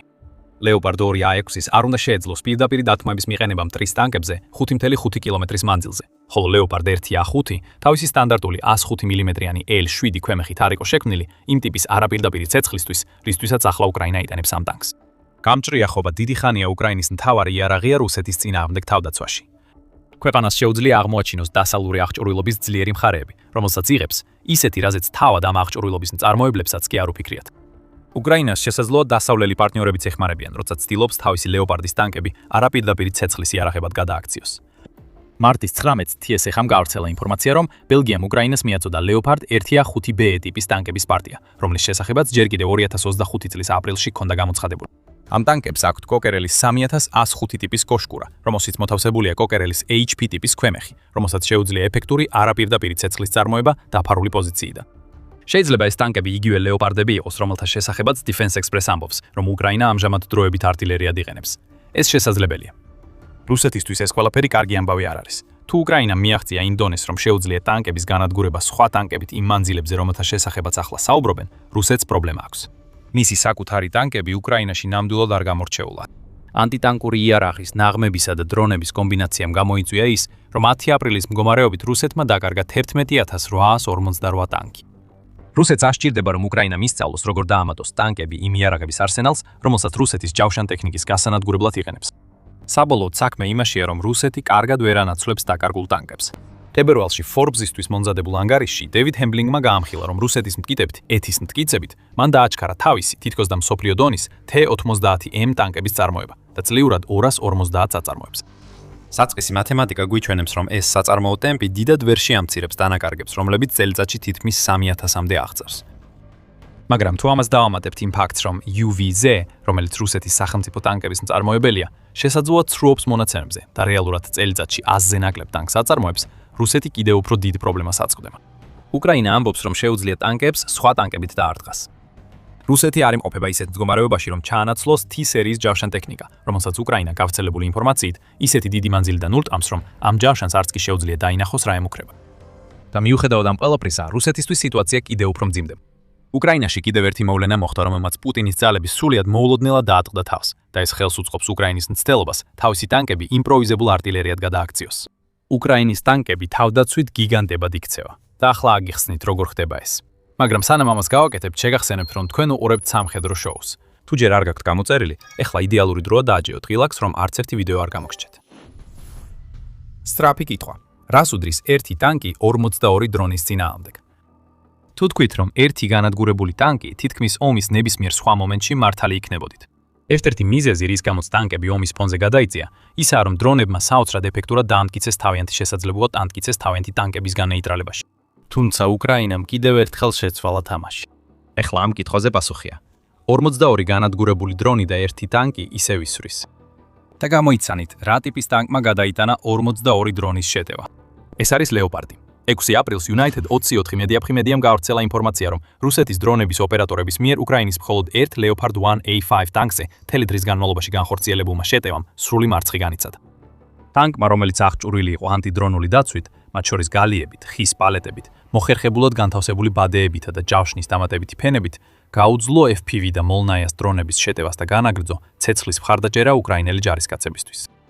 უკრაინის მეხუთე ცალკეული მძიმე მექანიზებული ბრიგადის მიერ მართული ტანკი, რომელიც აკონტროლებს უკრაინისთვის ევროპის მხარდამჭერების მიერ მიწოდებულ რამდენიმე ლეოპარდის ტანკს, ასევე აღჭურვილი იყო გახსნილი ფოლადის კაბელებით, რომლებიც ცნობილია როგორც ზღარბის თავდაცვის სისტემა და დამონტაჟებული იყო ტანკის გვერდებზე. ეს კაბელები ჭკვიანურადაა მოწყობილი, ნავიან შეუძლიათ დრონის პროპელერების დამტვრევა მანამდე, სანამ დრონი საბოლოო სამიზნეს მიაღწევს. დრონი მაინც ფეთქდება, მაგრამ ამას აკეთებს ისე, რომ თავად ტანკს არ ეხება, რაც აძლევს ჯავშანს საშუალებას გადარჩეს და ბრძოლა გააგრძელოს. უკრაინის მოდიფიცირებულმა ლეოპარდის ტანკმა იმდენ ხანს გაუძლო ცეცხლს, რომ ოპერატორებს, რომელთა გამოყვანასაც რუსეთი ცდილობდა, შესაძლებლობა მისცა დამალულები დარჩენილიყვნენ. ერთი მინუსი აქ ის არის, რომ უკრაინის დრონების გამანადგურებელი ლეოპარდის ტანკი არ მოძრაობდა. მაგრამ ესეც კი ისეთი დიდი პრობლემა არ არის, როგორც შეიძლება გეგონოთ. გახსოვთ, ადრე გითხარით, რომ უკრაინა თავის ბევრ Leopard 1A5 ტანკს თვითნაკეთ საარტილერიო დანადგარებად გადააქცევს.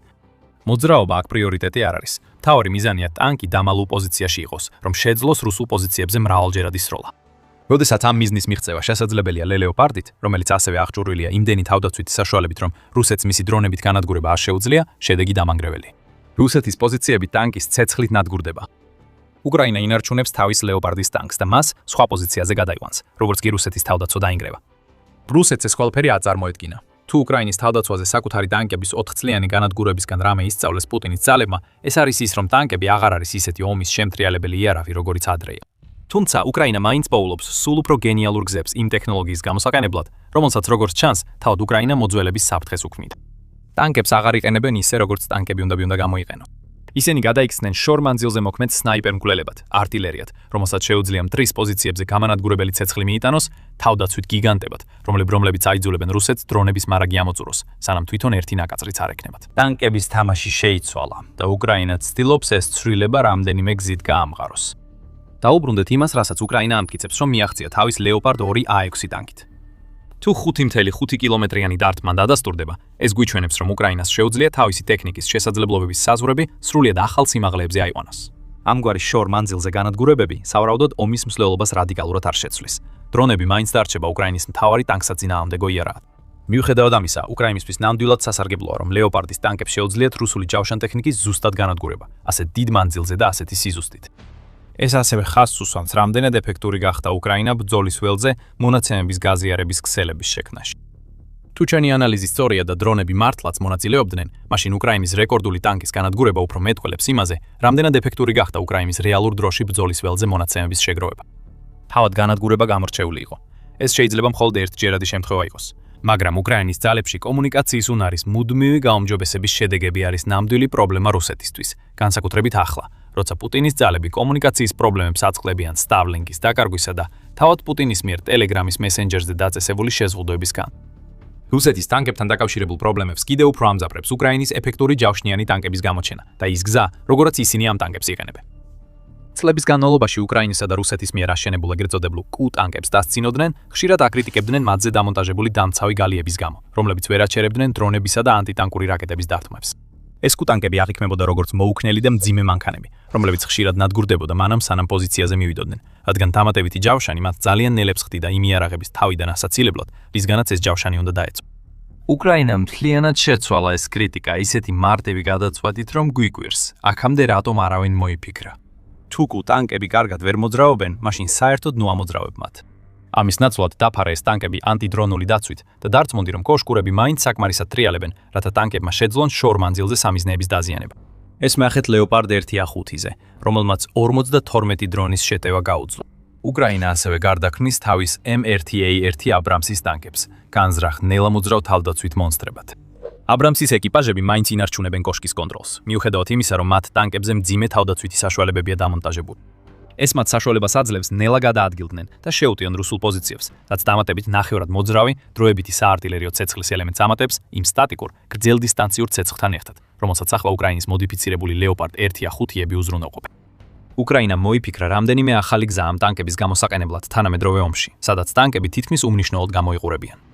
და ეს მხოლოდ გრძელდისტანციური გასროლებითითა და ჭკვიანური მოდიფიკაციებით არ შემოიფარგლება. აპრილის 2-ის ანგარიშში Business Insider-მა გამოავლინა, რომ უკრაინამ ასევე გააუმჯობესა ტანკის ეკიპაჟის მომზადება, განსაკუთრებით იმ ეკიპაჟებისთვის, რომლებიც ქვეყნის Leopard 2A4 ძირითადი საბრძოლო ტანკებით იმუშავებენ.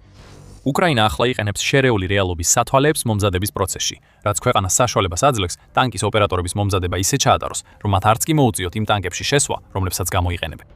მომზადება შეიძლება ჩატარდეს მაშინაც კი, როცა ოპერატორი უბრალოდ სკამზე ზის და აწვია ვირტუალური რეალობის სათვალე. უკრაინას ამ მიზნით უკვე აქვს 29 ვირტუალური რეალობის სისტემა, რომლებიც ყველა ნორვეგიულმა კომპანიამ Find Reality მიაწოდა 8.45 მილიონი დოლარის ღირებულების ხელშეკრულების ფარგლებში. ეს შეიძლება ბევრ ფულად მოგეჩვენოთ, თუმცა უკრაინა ამ თანხას ბევრად მეტად იბრუნებს. შერეული რეალობის ტრენინგი ნიშნავს, რომ უკრაინის ოპერატორებს აღარ უწევთ ნამდვილი საბრძოლო მასალის გამოყენება იმისათვის, რომ ისწავლონ ტანკის ჭურვების სროლა. ასევე მათ აღარ უწევთ ტანკების დარება, რაც ამცირებს უკრაინის ჯავშანტექნიკის წვეთას და შესაბამისად ამცირებს მოვლის ხარჯებს. ამ მიდგომის კიდევ ერთი უპირატესობა ის არის, რომ უკრაინას შეუძლია ტანკები დამალული ყავდეს მანამ სანამ ისინი მისიებისთვის დასჭირდებათ. სასწავლო მიზნებისთვის გამოყენებული ტანკი სამიზნები იქცევა. შერეული რეალობის წურთნების გამოყენებით კი უკრაინა უზრუნველყოფს, რომ ეს სამიზნეები გაქრეს. უკრაინაში ისტორია ახლახან შეიქმნა. Leopard 2A6-ის ეკიპაჟმა ახლახან ისეთი მიზნის განადგურება შეძლო, რაც შეუძლებელი უნდა ყოფილიყო. მაგრამ რუსეთისთვის უკრაინული ტანკების გამოწვევა ბევრად უფრო სიღრმისეულია, ვიდრე ერთჯერადი განადგურება. უკრაინის საბრძოლო ველზე კოორდინაცია უმჯობესდება იმ დროს, როცა რუსეთის საკომუნიკაციო ინფრასტრუქტურა ინგრევა. ახალი ტექნიკებისა და წურთმის მეთოდების განთოდების გამოყენებით, უკრაინა თავის ტანკებს სასიკვდილო იარაღად აქცევს და ავლენს გამჭრიახობას დასავლური იარაღის გამოყენებაში, რასაც არავინ ელოდა. უკრაინამ 4 წელი გაატარა იმის ჩვენებაში, რომ ის ოსტატია იმაში, როგორ გამოიყენოს მაქსიმალურად ის, რაც აქვს. და ეს მხოლოდ ტანკებს არ ეხება. რაღაც არაადამიანური მოდის პუტინის ჯარისკაცებისთვის. ყოველი რუსი, რომელსაც უიღბლოდ უკრაინის ფრონტზე გაგზავნა მოუწია, შიშობდა, რომ ეს არსება გაწოცხლდებოდა. მაგრამ ახლა ის აქ არის. მექანიკური, ურჩხული, ადამიანური რესურსის პრობლემის გადაცვა და რომელსაც უკრაინა წააწყდა, ახლა ჩვენს წინაშია. რადგან 25,000 უგზნობი მანქანა მოდის, რომ რუსეთი რუკიდან წაშალოს.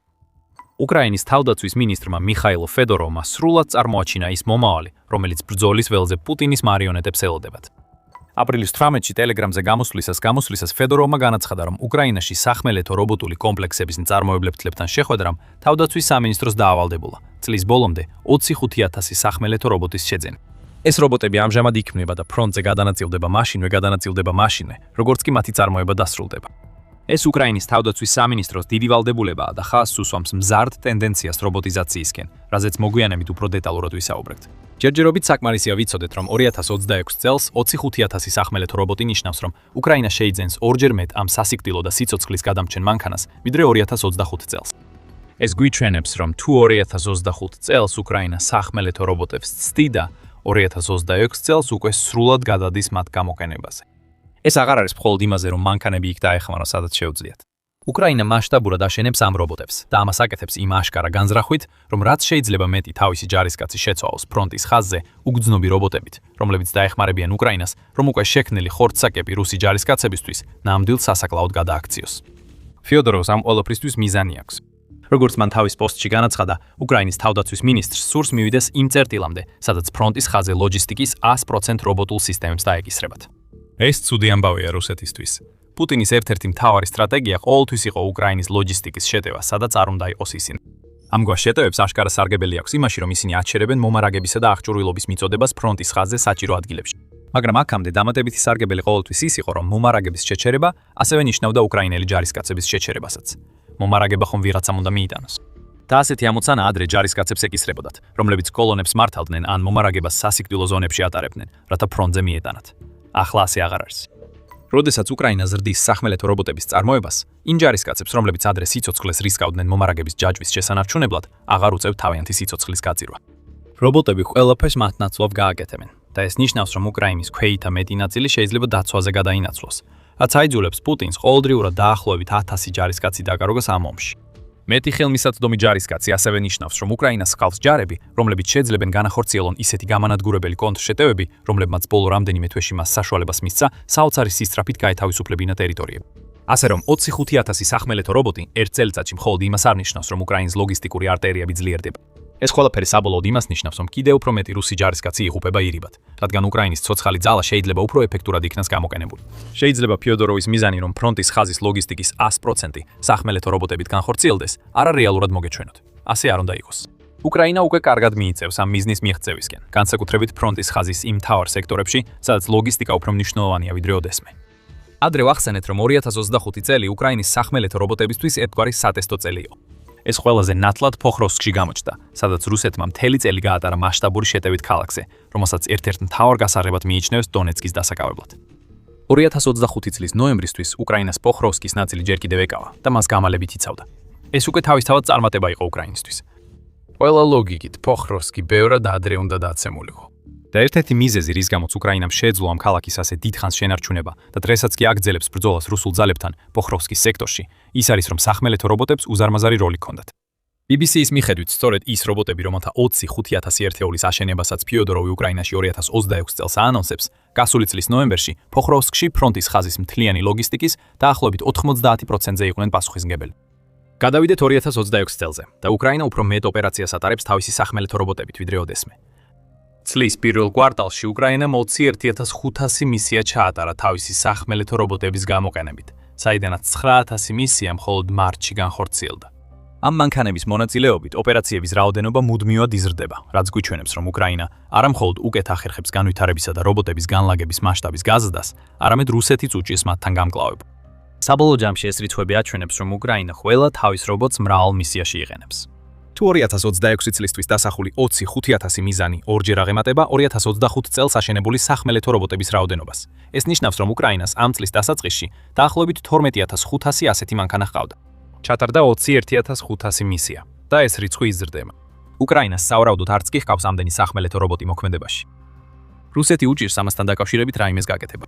უკვე ნოემბერშიც კი BBC აღნიშნავდა, რომ სახმელეთო რობოტების აღმოჩენა ბევრად უფრო რთულია ვიდრე ჯარისკაცებისა ან დიდი მანქანების, რომლებიც მარაგებს აქეთ-იქით დაატარებენ.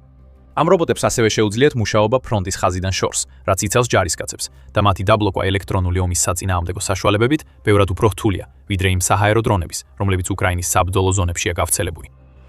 არასწორია იმის თქმა, რომ უკრაინის სახმელეთო რობოტები შეუჩერებლები არიან, მაგრამ ნამდვილად რთულია მათი შეჩერება და სწორედ ამიტომ ეშინია რუსეთს მათი. რას უნდა აკეთებდნენ პუტინის ჯარისკაცები მტრის ახალი ტიპის წინააღმდეგ, რომელიც უგრძნობია, შეურყეველი და შეუძლია ყველაზე ცხელი საბრძოლო ზონებში შევიდეს ისე, რომ საკუთარი უსაფრთხოება საერთოდ არ აინტერესებს.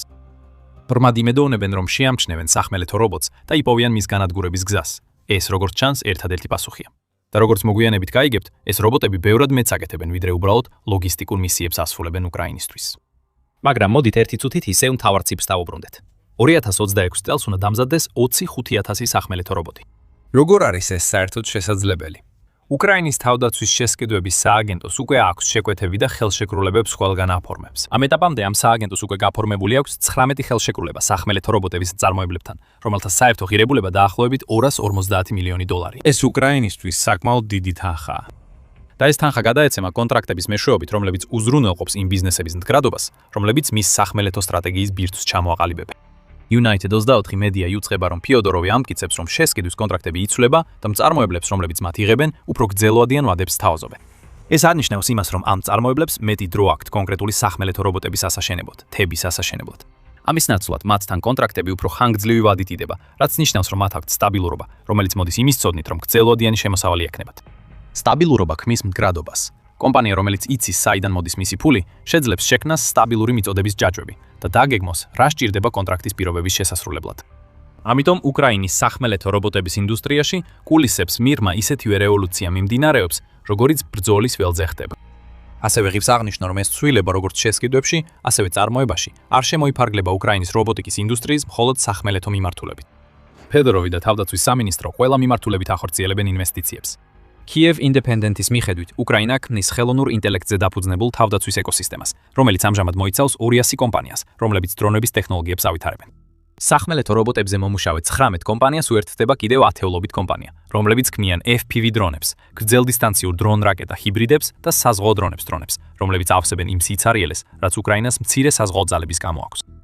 ხელოვნური ინტელექტის მიმართულებით ამ კომპანიებმა უკრაინის Brave One პლატფორმაზე დაარეგისტრირეს 300-ზე მეტი ხელოვნურ ინტელექტთან დაკავშირებული განვითარება. უკრაინისთვის ჰაბის როლს კი Brave One პლატფორმა ასრულებს, რათა დაფინანსება გაანაწილოს დრონებისა და რობოტების შემქმნელებს. ამჟამად ხელოვნური ინტელექტი გამოიყენება 70-ზე მეტ სისტემაში, რომლებიც უკვე ბრძოლის ველზეა. ეს ყველაფერი მნიშვნელოვანია, რადგან გვაჩვენებს, რომ უკრაინა მხოლოდ რაოდენობაზე არ არის კონცენტრირებული. 25,000 სახმელეთო რობოტი 2026 წლის ბოლომდე შთამბეჭდავი მაჩვენებელია. მაგრამ უკრაინა ასევე აქტიურად მუშაობს თავის მწარმოებლებთან, რათა ეს რობოტები გახადოს უკეთესი, ძლიერი და ჭკვიანი. ჩვენ უნდა ვიყოთ მტერზე სწრაფები ყველა ეტაპზე, ამბობს ფედოროვი. ერთ-ერთი გზა ამის მისაღწევად არის საუკეთესოებისა და ყველაზე ნიჭიერების შესაძლებლობების სრულად გამოყენება, მათთვის ყველაფრის მიცემით, რაც წარმატებისთვის სჭირდებათ. ეს არის უკრაინის სახმელეთო რობოტების რევოლუციის კიდევ ერთი ასპექტი, რომლის გაუმჯობესებაზეც მუშაობს ფედოროვი. და ახლა ნახავთ როგორ. მაგრამ სანამ ამას გავაკეთებთ, შეგახსენებთ, რომ თქვენ უყურებთ სამხედრო შოუს. თუ ჯერ არ გაქვთ გამოწერილი, ეხლა იდეალური დროა დააჯიროთ ამ ღილაკს. ასე რომ ჩვენ უკვე განვიხილეთ ფინანსური ასპექტი იმ კონტრაქტებისა, რომელსაც უკრაინა ქმნის თავისი სახმელეთო რობოტების მწარმოებლებთან. მაგრამ თავდაცვის სამინისტრო კიდევ ბევრ რამეს აკეთებს იმისთვის, რომ მწარმოებლებმა შეძლონ უკრაინისთვის საჭირო პროდუქციის მიწოდება. ფიოდოროვის თქმით, უკრაინამ წარსულში საკუთარი ხელით შექმნილი პრობლემა შეექმნა სახმელეთო რობოტების მწარმოებლებთან. უკრაინამ მიიღო საგადასახადო კანონმდებლობა, რომლის მიხედვითაც ზოგიერთი მწარმოებელი დამატებული ღირებულების გადასახადით დაიბეგრა. ამან შეფერხებები გამოიწვია. ფიოდოროვის თქმით, უკრაინა აქტიურად მუშაობს იმ კონტრაქტული პრობლემების მოგრება, რომლებიც საგადასახადო სისტემის ამცვლილებამ შექმნა, რაც უნდა მისცეს უკრაინულ მწარმოებლებს, რომლებსაც უკვე აქვთ კონტრაქტები, საშუალება განაგრძონ მუშაობა ზედმეტი გადასახადების შიშის გარეშე. აჩქარებაც ფიოდოროვის ერთ-ერთი მთავარი საზრუნავია და კვლავ უკვე გადადგმულია ნაბიჯები იმისთვის, რომ იდეიდან განვითარებამდე და შემდეგ საბრძოლო ველზე დანერგვამდე პროცესი რაც შეიძლება სწრაფად წარიმართოს. უკრაინის თავდაცვის მინისტრის თქმით, სახმელეთო რობოტებისთვის დაფინანსება სინქრონიზებულია, რაც უკრაინას აძლევს საშუალებას ბევრად უფრო სწრაფად ვიდრე ადრე მიიღოს გადაწყვეტილება შესყიდვების მოცულობის მნიშვნელოვნად გაზრდაზე. გარდა ამისა, თავდაცვის სამინისტრო აქტიურად აჩქარებს კონტრაქტების გაფორმების პროცესს, რათა მწარმოებლებმა მუშაობა უფრო სწრაფად დაიწყონ და ნაკლებად შეეჯახონ ბიუროკრატიულ დაბრკოლებებს. ზუსტად ისეა, როგორც ფიოდოროვმა თქვა, ქვეყანა, რომელიც უფრო სწრაფად მოქმედებს, სწორედ ის იქნება გამარჯვებული უკრაინის ომში.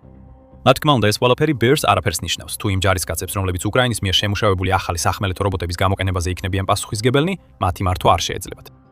ფიოდოროვმაც ეს საკითხიც მოაგვარა.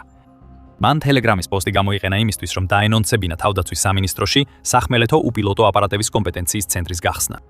ფიოდოროვის თქმით, ეს ცენტრი უკრაინის გენერალურ შტაბთან და სამხედროებთან ერთად იმუშავებს, რათა დააჩქაროს NRC-ების, ანუ სახმელეთო რობოტების დანერგვა ფრონტზე და გახდება მწარმოებლებისთვის ერთიანი ცენტრი. სხვა სიტყვებით, უკრაინა ცენტრალიზებას უწევს სახმელეთო რობოტების მომზადებასა და ტესტირებას, რათა ეს პროცესი მაქსიმალურად სისტემატური და სწრაფი გახდეს. აქ თავარი არა მხოლოდ განვითარება, არამედ დანერგვის კონტროლირებადი სისწრაფეც არის. უკრაინა ორივე მიმართულებით ოსტატი ხდება. ყველაფერი ეს იმას ნიშნავს, რომ უკრაინა ათავისუფლებს იმ ერთადერთ რამეს, რომლის ნახვაც რუსეთს ბრძოლის ველზე არასდროს სურდანა. მიწის რობოტები უკვე აქ არიან და 2026 წლის ბოლოსთვის ისინი უპრეცედენტოდ დიდი რაოდენობით იქნებიან. მთელი არმია 25,000 ასეთი რობოტისგან შემდგარი იკრიბება როგორც არაადამიანური ძალა, რომელიც შექმნილია რუსეთის გასაანადგურებლად. მაგრამ ის თუ როგორ გააკეთებს ამას, შეიძლება არ იყოს ისეთი როგორც თქვენელი. მიწის რობოტებს შეუძლიათ ბრძოლა და მალე მაგალითსაც გაჩვენებთ, მაგრამ მათი მთავარი მიზანი ბრძოლის ველზეა უკრაინისთვის იმ აუცილებელი რესურსის მიცემა, რაც მას პუტინის შეჭრის შემდეგ ყველაზე მეტად სჭირდებოდა, ცოცხალი ძალის გადარჩენის საშუალება. დაბრუნდეთ პოკროვსკში ერთი წუთით. ადრე გითხარით, რომ უკრაინის მიწის რობოტები უკვე მართავდნენ ლოჯისტიკის 90%-ს იმ ცენტრში, რაც იმას ნიშნავს, რომ უკრაინის ქვეითების რისკი შემცირდა. ეს ნამდვილად ასეა. მიწის რობოტების გამოყენების ერთ-ერთი ნაკლებად დაფასებული ასპექტი პოკროვსკსა და სხვა ცხელ წერტილებში ის არის, რომ ისინი უკრაინას აძლევენ ისეთ არჩევანს, რომელიც სხვაგვარად არ ექნებოდა. ბევრი ითქვა უკრაინის უზარმაზარ სასიკვდილო ზონებზე, რომლებიც ახლა ზოგ სექტორში ფრონტის ხაზიდან დაახლოებით 90 მილზეა გადაჭიმული. თუმცა რუსეთსაც აქვს საკუთარი სასიკვდილო ზონები და არაერთხელ გამოუყენებია ისინი უკრაინელი ჯარისკაცების უკანა მხარდაჭერიდან მოსაწყვეტად. პოკროვსკი ერთ-ერთი ასეთი შემთხვევა იყო. როგორც BBC აღნიშნავს, რუსეთის მიერ პოკროვსკის ალყაში მოქცევის მცდელობების შედეგად ჯარისკაცების მთელი დანაყოფები მოწყვეტილნი იყვნენ მომარაგების ხაზებს. თუ უკრაინას ბუხროვსკში სახმელეთო რობოტები არ ყოლოდა, იმ ჯარისკაცები დიდხანს ვერ გაძლებდნენ. მათ მომარაგება ამოეწურებოდათ და უკან დახევის ვიწრო ფანჯარად სრულად დაიხურებოდა. სახმელეთო რობოტები გადიან იმ სასიკვდილო ზონებში, რომლებიც რუსეთმა შექმნა, ისე როგორც ჯარისკაცებს და ტრადიციულ ტექნიკას უბრალოდ არ შეუძლიათ. ზოგიერთი ამ რობოტიდან იმდენად პატარაა, რომ ველოსიპედის ბილიქშიც კი ეტევა. მაშინაც კი, როცა ტვირთი გადააქვს, რაც მათ საშუალებას აძლევს ისეთი მარშრუტებით იმოძრაონ, რომლებიც დიდი ტექნიკისთვის შეუძლებელია. და რადგან მათი შეფერილობა გარემოს ერწყმის, ასევე აქვს შესაძლებლობა საფრთხის აღმოჩენისას დაიმალონ და უმოქმედოდ დარჩნენ, სახმელეთო რობოტები უფრო საიმედოები არიან, როცა საქმე ფრონტზე მარაგების მუდმივად მიწოდებას ეხება. ეს ნამდვილად უკრაინის ქვეითი ჯარის რობოტიზაციაა. მაგრამ ეს რობოტიზაცია ასევე ხსნის ახალ შესაძლებლობებს, რომლებიც მანამდე არ არსებობდა, სანამ სახმელეთო რობოტები არ გახდნენ ბრძოლის ველზე ფართოდ გავრცელებული. ამის მიუხედავად, ვერ დავაიგნორებთ იმ უზარმაზარ გავლენას, რაც მეტი სახმელეთო რობოტის შექმნას ექნება უკრაინის ქვეით ჯარზე. არავისთვის საიდუმლო არ არის, რომ უკრაინა სერიოზულ ადამიანურ რესურსში ჩამორჩება რუსეთს. თუნდაც არ არსებობდეს სირთულეები ჯარისკაცების რეკრუტირებასა და გაწვევაში ქვეყნის დასაცავად, უკრაინას მაინც მოუწევს გამკლავება სახელმწიფოსთან, რომლის მოსახლეობა დაახლოებით 4-ჯერ აღემატება უკრაინისას. უკრაინის სახმელეთო რობოტები ეხმარება ქვეყანას ადამიანური რესურსის დეფიციტის დაძლევაში რამდენიმე გზით. როგორც ელ-ფაისი აღნიშნავს, სახმელეთო რობოტები მხოლოდ ლოგისტიკას არ ემსახურებიან. ბევრი მათგანი გამოიყენება მედიკამენტების წინა ხაზზე მისატანად და ჯარისკაცების უკანა ხაზზე ევაკუაციისთვის. ამ რობოტების დახმარებით ადამიანებს სიცოცხლეს უნარჩუნებენ, რომლებიც სხვაგვარად შეიძლება დაღუპულიყვნენ. გადარჩენილი ჯარისკაცი ხშირად ისაა, ვინც ბრძოლაში დაბრუნებას შეძლებს და თუ კი ისინი არ დაბრუნდებიან, უკრაინა მაინც ინარჩუნებს მსხვერპლის დაბალ მაჩვენებელს და აჩვენებს, რომ თავის ჯარისკაცებს ისე არ ეპყრობა როგორც პუტინი. არსებობს ისტორიები იმის შესახებ, რომ რუსეთი 2022 წლის მაისიდან არ რისკავს ტექნიკის დაკარგვას თავისი ჯარისკაცების ევაკუაციისთვის, როგორც ამას Newsweek-ი იმავე მოვლენაზე იტყობინებოდა. პუტინის ფრონტზე მყოფი მარიონეტებისთვის ახლა, როცა ისინი ხედავენ, რომ უკრაინა ევაკუაციისთვის სახმელეთო რობოტებს იყენებს, ეს ნამდვილად მძიმე დარტყმაა მათ მორალზე. პუტინი რუსეთს არც კი აძლევს საშუალებას, რომ დაჭრილების ევაკუაცია მოახდინოს, მაშინ როცა უკრაინა ახალ ტექნოლოგიებს ავითარებს თავისი ჯარისკაცების გადასარჩენად. მაინც ცოცხალი ძალა უკრაინისთვის პრობლემად რჩება. კარნეგის ფონდის მიერ 17 მარტს გამოქვეყნებული სტატიის მიხედვით, უკრაინას ფრონტის ხაზზე ყველგან სერიოზული ცოცხალი ძალის დეფიციტი აქვს. ეს პრობლემები კიდევ უფრო მძაფრდება მოხალისეთა ნაკლები რეკრუტირებით და ფრონტის წინა ხაზზე მყოფი ჯარისკაცების გასაგები ომისგან დაღლილობით, რომლებიც თვეების ან თუნდაც წლების განმავლობაში მსახურობენ. The Independent აღნიშნავს, რომ უკრაინას გაწვევის პრობლემა აქვს, რადგან მისი 2 მილიონი მოქალაქე აქტიურად არიდებს თავს გაწვევას, რათა არ მოუწიოთ სიცოცხლის რისკის ქვეშ დატენება რუსეთის წინააღმდეგ. უკრაინას ასევე აქვს სირთულეები ჯარისკაცებთან, რომლებიც თვითნებურად ტოვებენ სამსახურს. The Independent-ის ინფორმაციით, 2022 წლიდან უკრაინის სასამართლოებში 290,000-მდე საქმეა აღძრული, სამსახურის თვითნებურად მიტოვებული ჯარისკაცების წინააღმდეგ. Carnegie Endowment-ის სტატიაში ნათქვამია, რომ უკრაინას შეუძლია ერთ-ერთი გზა ცოცხალი ძალის პრობლემების მოსაგვარებლად იყოს ის, რომ პერსონალი განიხილოს როგორც ერთი ელემენტი უფრო ფართო სამხედრო სისტემაში და არა როგორც დამოუკიდებელი რესურსი. ადამიანების საბრძოლო ძალად გარდაქმნაა მთავარი და სწორედ აქ ერთვებიან საქმეში უკრაინის სახმელეთო რობოტები. ეს რობოტები მეწით ვირთავენ ვიდრე ნებისმიერი ერთი ჯარისკაცი. ისინი შიშს თესავენ მტერში და იმართებიან ჯარისკაცების მიერ, რომლებიც ფრონტის ხაზიდან შორს იმყოფებიან. ლიდერობა, მომზადება, ორგანიზაცია და დოქტრინა. ყველაფერი ეს უნდა გაერთიანდეს ეფექტური დანაყოფის შესაქმნელად და ეს კომბინაცია, როდესაც სწორ აღჭურვილობას ემატება, უკრაინას საშუალებას აძლევს მაქსიმალურად გამოიყენოს მცირე რესურსიც კი. 10 კაციანი დანაყოფი რუსეთის წინააღმდეგ დაუცველია, მაგრამ თუ ამ დანაყოფს მიწის რობოტები და საჰაერო დრონები ყავს, ის საშიში ხდება. უკრაინამ ეს ფაქტი უკვე გაიგო და ახლა აქვს ტექნოლოგია, რომ შექმნას მიწის რობოტები, რომლებიც აქტიურად იკავებენ იმ ჯარისკაცების ადგილებს, რომლებიც ფრონტზე იქნებოდნენ განლაგებულნი. შედეგად დანაკარგები უკვე 30%-მდე შემცირდა და ეს პროცენტი კიდევ უფრო გაიზრდება, რადგან 2026 წელს უკრაინა ორჯერ მეტ მიწის რობოტს აშენებს ვიდრე წინა წელს. უკრაინაში ცოცხალი ძალის პრობლემები გვარდება, მაშინ როცა რუსეთი უფრო დიდი დანაკარგების წინაშე დგას ვიდრე ოდეს. პუტინი თავის ჯარისკაცებს რესურსებით ებხრობა. რუსეთის ლიდერსა და მის სამხედროებს არ აქვთ მცდელობა შექმნან ისეთი ყოვლისმომცველი მიდგომა ბრძოლაში, რომლის შექმნაშიც უკრაინის სახმელეთო რობოტებს წვრილი შეაქვთ. ამიტომაც იზრდება რუსეთის დანაკარგები, მაშინ როცა უკრაინის დანაკარგები მცირდება. LBC-ის ინფორმაციით, რუსეთი ახლა ზოგიერთ უკრაინის რეგიონში თითოეულ დაკავებულ კვადრატულ კილომეტრზე 316 ჯარისკაცს კარგავს. იგივე წყარო ამატებს, რომ რუსეთის დანაკარგები აჭარბებს მის მობილიზაციას, რაც 2026 წლის განმავლობაში ასე იყო. ეს არის ის ცვლილებები, რომლებიც უკრაინამ უნდა შექმნას, რათა რუსეთთან ომი მოიგოს. Fyodorovi ამ ფაქტს კარგად აცნობიერებს, ამიტომაც მისი ერთ-ერთი პირველი ნაბიჯი მას შემდეგ, რაც 14 იანვარს უკრაინის თავდაცვის მინისტრი გახდა, იყო ყურადღების გამახვილება სახმელეთო რობოტებზე. 25,000 ახალი სახმელეთო რობოტი 2026 წელს მხოლოდ ერთ-ერთი ნაწილია იმ მასშტაბური ცვლილებებისა, რომელსაც უკრაინის თავდაცვის მინისტრი ქვეყნის სამხედრო ძალების მართვის სისტემაში ატარებს. და მიუხედავად იმისა, რომ ეს რობოტები ჯერ კიდევ ძირითადად ლოგისტიკისა და ევაკუაციისთვის გამოიყენება, ტექნოლოგიებში მუდმივი ინვესტიცია იმას ნიშნავს, რომ უკრაინა პოულობს გზებს, გამოიყენოს ეს რობოტები ისეთი ფორმებით, რასაც არავინ ელოდება. წარმოიდგინეთ ორი მამაკაცი, რომლებიც სადღაც კომფორტულ ოფისში სხედან ენერგეტიკულ სასმელებს სვამენ, დავალებების სიებს ათვალიერებენ და ხანდახან გარეთ გადიან მოსაწევად. შეიძლება მოგეჩვენოთ, რომ ისინი ჩვეულებრივი პროგრამისტები არიან, რომლებიც მსოფლიოს ნებისმიერ წერტილში ღამის ცვლაში მუშაობენ. მაგრამ ეს უკრაინაა და ისინი დრონების ოპერატორები არიან. და ისინი კლავენ რუს ჯარისკაცებს კომპიუტერის ეკრანის მეორე მხარეს, მყუდრო სამუშაო მაგიდიდან, კილომეტრების დაშორებით. უკრაინამ მთლიანად შეცვალა თამაში და არა მხოლოდ ერთ მხრივ. ომი გადაიქცა რაღაცად, რაც ძალიან გავს ვიდეო თამაშს. და საუკეთესო ის არის, რომ ამის წყალობით უკრაინა იმარჯვებს. ეს სურათი მარტო უნდა გითხრათ, რამდენად შეიცვალა ეს ომი. როცა რუსეთმა 2022 წელს დაიწყო შეჭრა, საწყისი სტრატეგიები ნაცნობი ჩანდა. ტანკების კოლონები წინ მიიწევდნენ მასიური საარტილერიო დარტყმებისა და რაოდენობრივი უპირატესობის მხარდაჭერით. საბოლოო ჯამში რუსეთს უკრაინის საზღვრებთან დაახლოებით 190,000 ჯარისკაცი ყავდა თავმოყრილი, მაშინ როცა მისი მოქმედი ძალა თითქმის 900,000 შეადგენდა. უკრაინას ხაზის დასაცავად დაახლოებით 160,000 მოქმედი ჯარისკაცი ყავდა. ამიტომ რუსეთს ვერ დააბრალებ, რომ სწრაფ, გადამწყვეტ და კონვენციური უპირატესობით მოპოვებულ გამარჯვებას ელოდა. მაგრამ საინტერესო რამ მოხდა იმ მოსალოდნელი ბლიცკრიგის გზაზე. დრონები. 3 წლის შემდეგ ომი გადაიქცა დამღლელ, ტექნოლოგიებით გაჯერებულ დრონების ბრძოლად, სადაც ოთახში საუკეთესო ოპერატორს ერთ ცვლაში შეუძლია უფრო მეტი ზიანი მიაყენოს, ვიდრე მთელმა ჯავშანსვეტმა ერთ კვირაში შეძლებდა. არ შეგეშალოთ, რუსეთს ჯერ კიდევ აქვს რიცხობრივი უპირატესობა. მას ჯერ კიდევ აქვს არტილერია. მისი მოქმედი ძალები რეალურად გაიზარდა და ახლა შეადგენს სადღაც 1,2-დან 1,5 მილიონამდე. მას შემდეგ რაც შეჭრა დაიწყო, საიდანაც დაახლოებით 600,000 უკრაინაშია განთავსებული. ამასობაში უკრაინამ აგრესიული მობილიზაციის კანონების მეშვეობით, რომლებიც 25-დან 60 წლამდე ნებისმიერი პირის გაწვევას ითვალისწინებს, დაახლოებით 880,000 ჯარისკაცი შეკრიბა. მათემატიკა მაინც რუსეთის სასარგებლოდ არის, სულ მცირე თეორიულად. ამ ცვლილების ცენტრში ორი ტექნოლოგიაა: ზემოთხსენებული დრონები და სატელიტური ინტერნეტის სერვისი Starlink-ი. მეორე პირდაპირ ეხმარება პირველს, დრონების ოპერაციების ნაკლოვანებების თითქმის სრულად აღმოფხვრაში. ხედავთ ტრადიციულ დრონების ჯგუფებს, სჭირდებოდათ დარჩენილიყვნენ სამიზნეებისგან დაახლოებით 15-დან 20-მდე მილის მანძილზე. იმ სიახლოვის შესანარჩუნებლად ისინი იმყოფებოდნენ ფრონტის ხაზთან ახლოს მოწყობილ იმპროვიზირებულ ბუნკერებში და კამუფლაჟს იყენებდნენ, რათა თავიდან აეცილებინათ რუსული артиლერიისა და დრონების იერიშები. ეს იყო სახიფათო, ღია სამუშაო, რომელიც კიდევ უფრო საშიში ხდებოდა იმით, რომ მათ ასევე უწევდათ შეტევითი მისიების, სადაზვერვო და სამეთვალყურეო ოპერაციების ჩატარება და სხვა დრონებისთვის საბრძოლო ველის მხარდაჭერის გაწევა.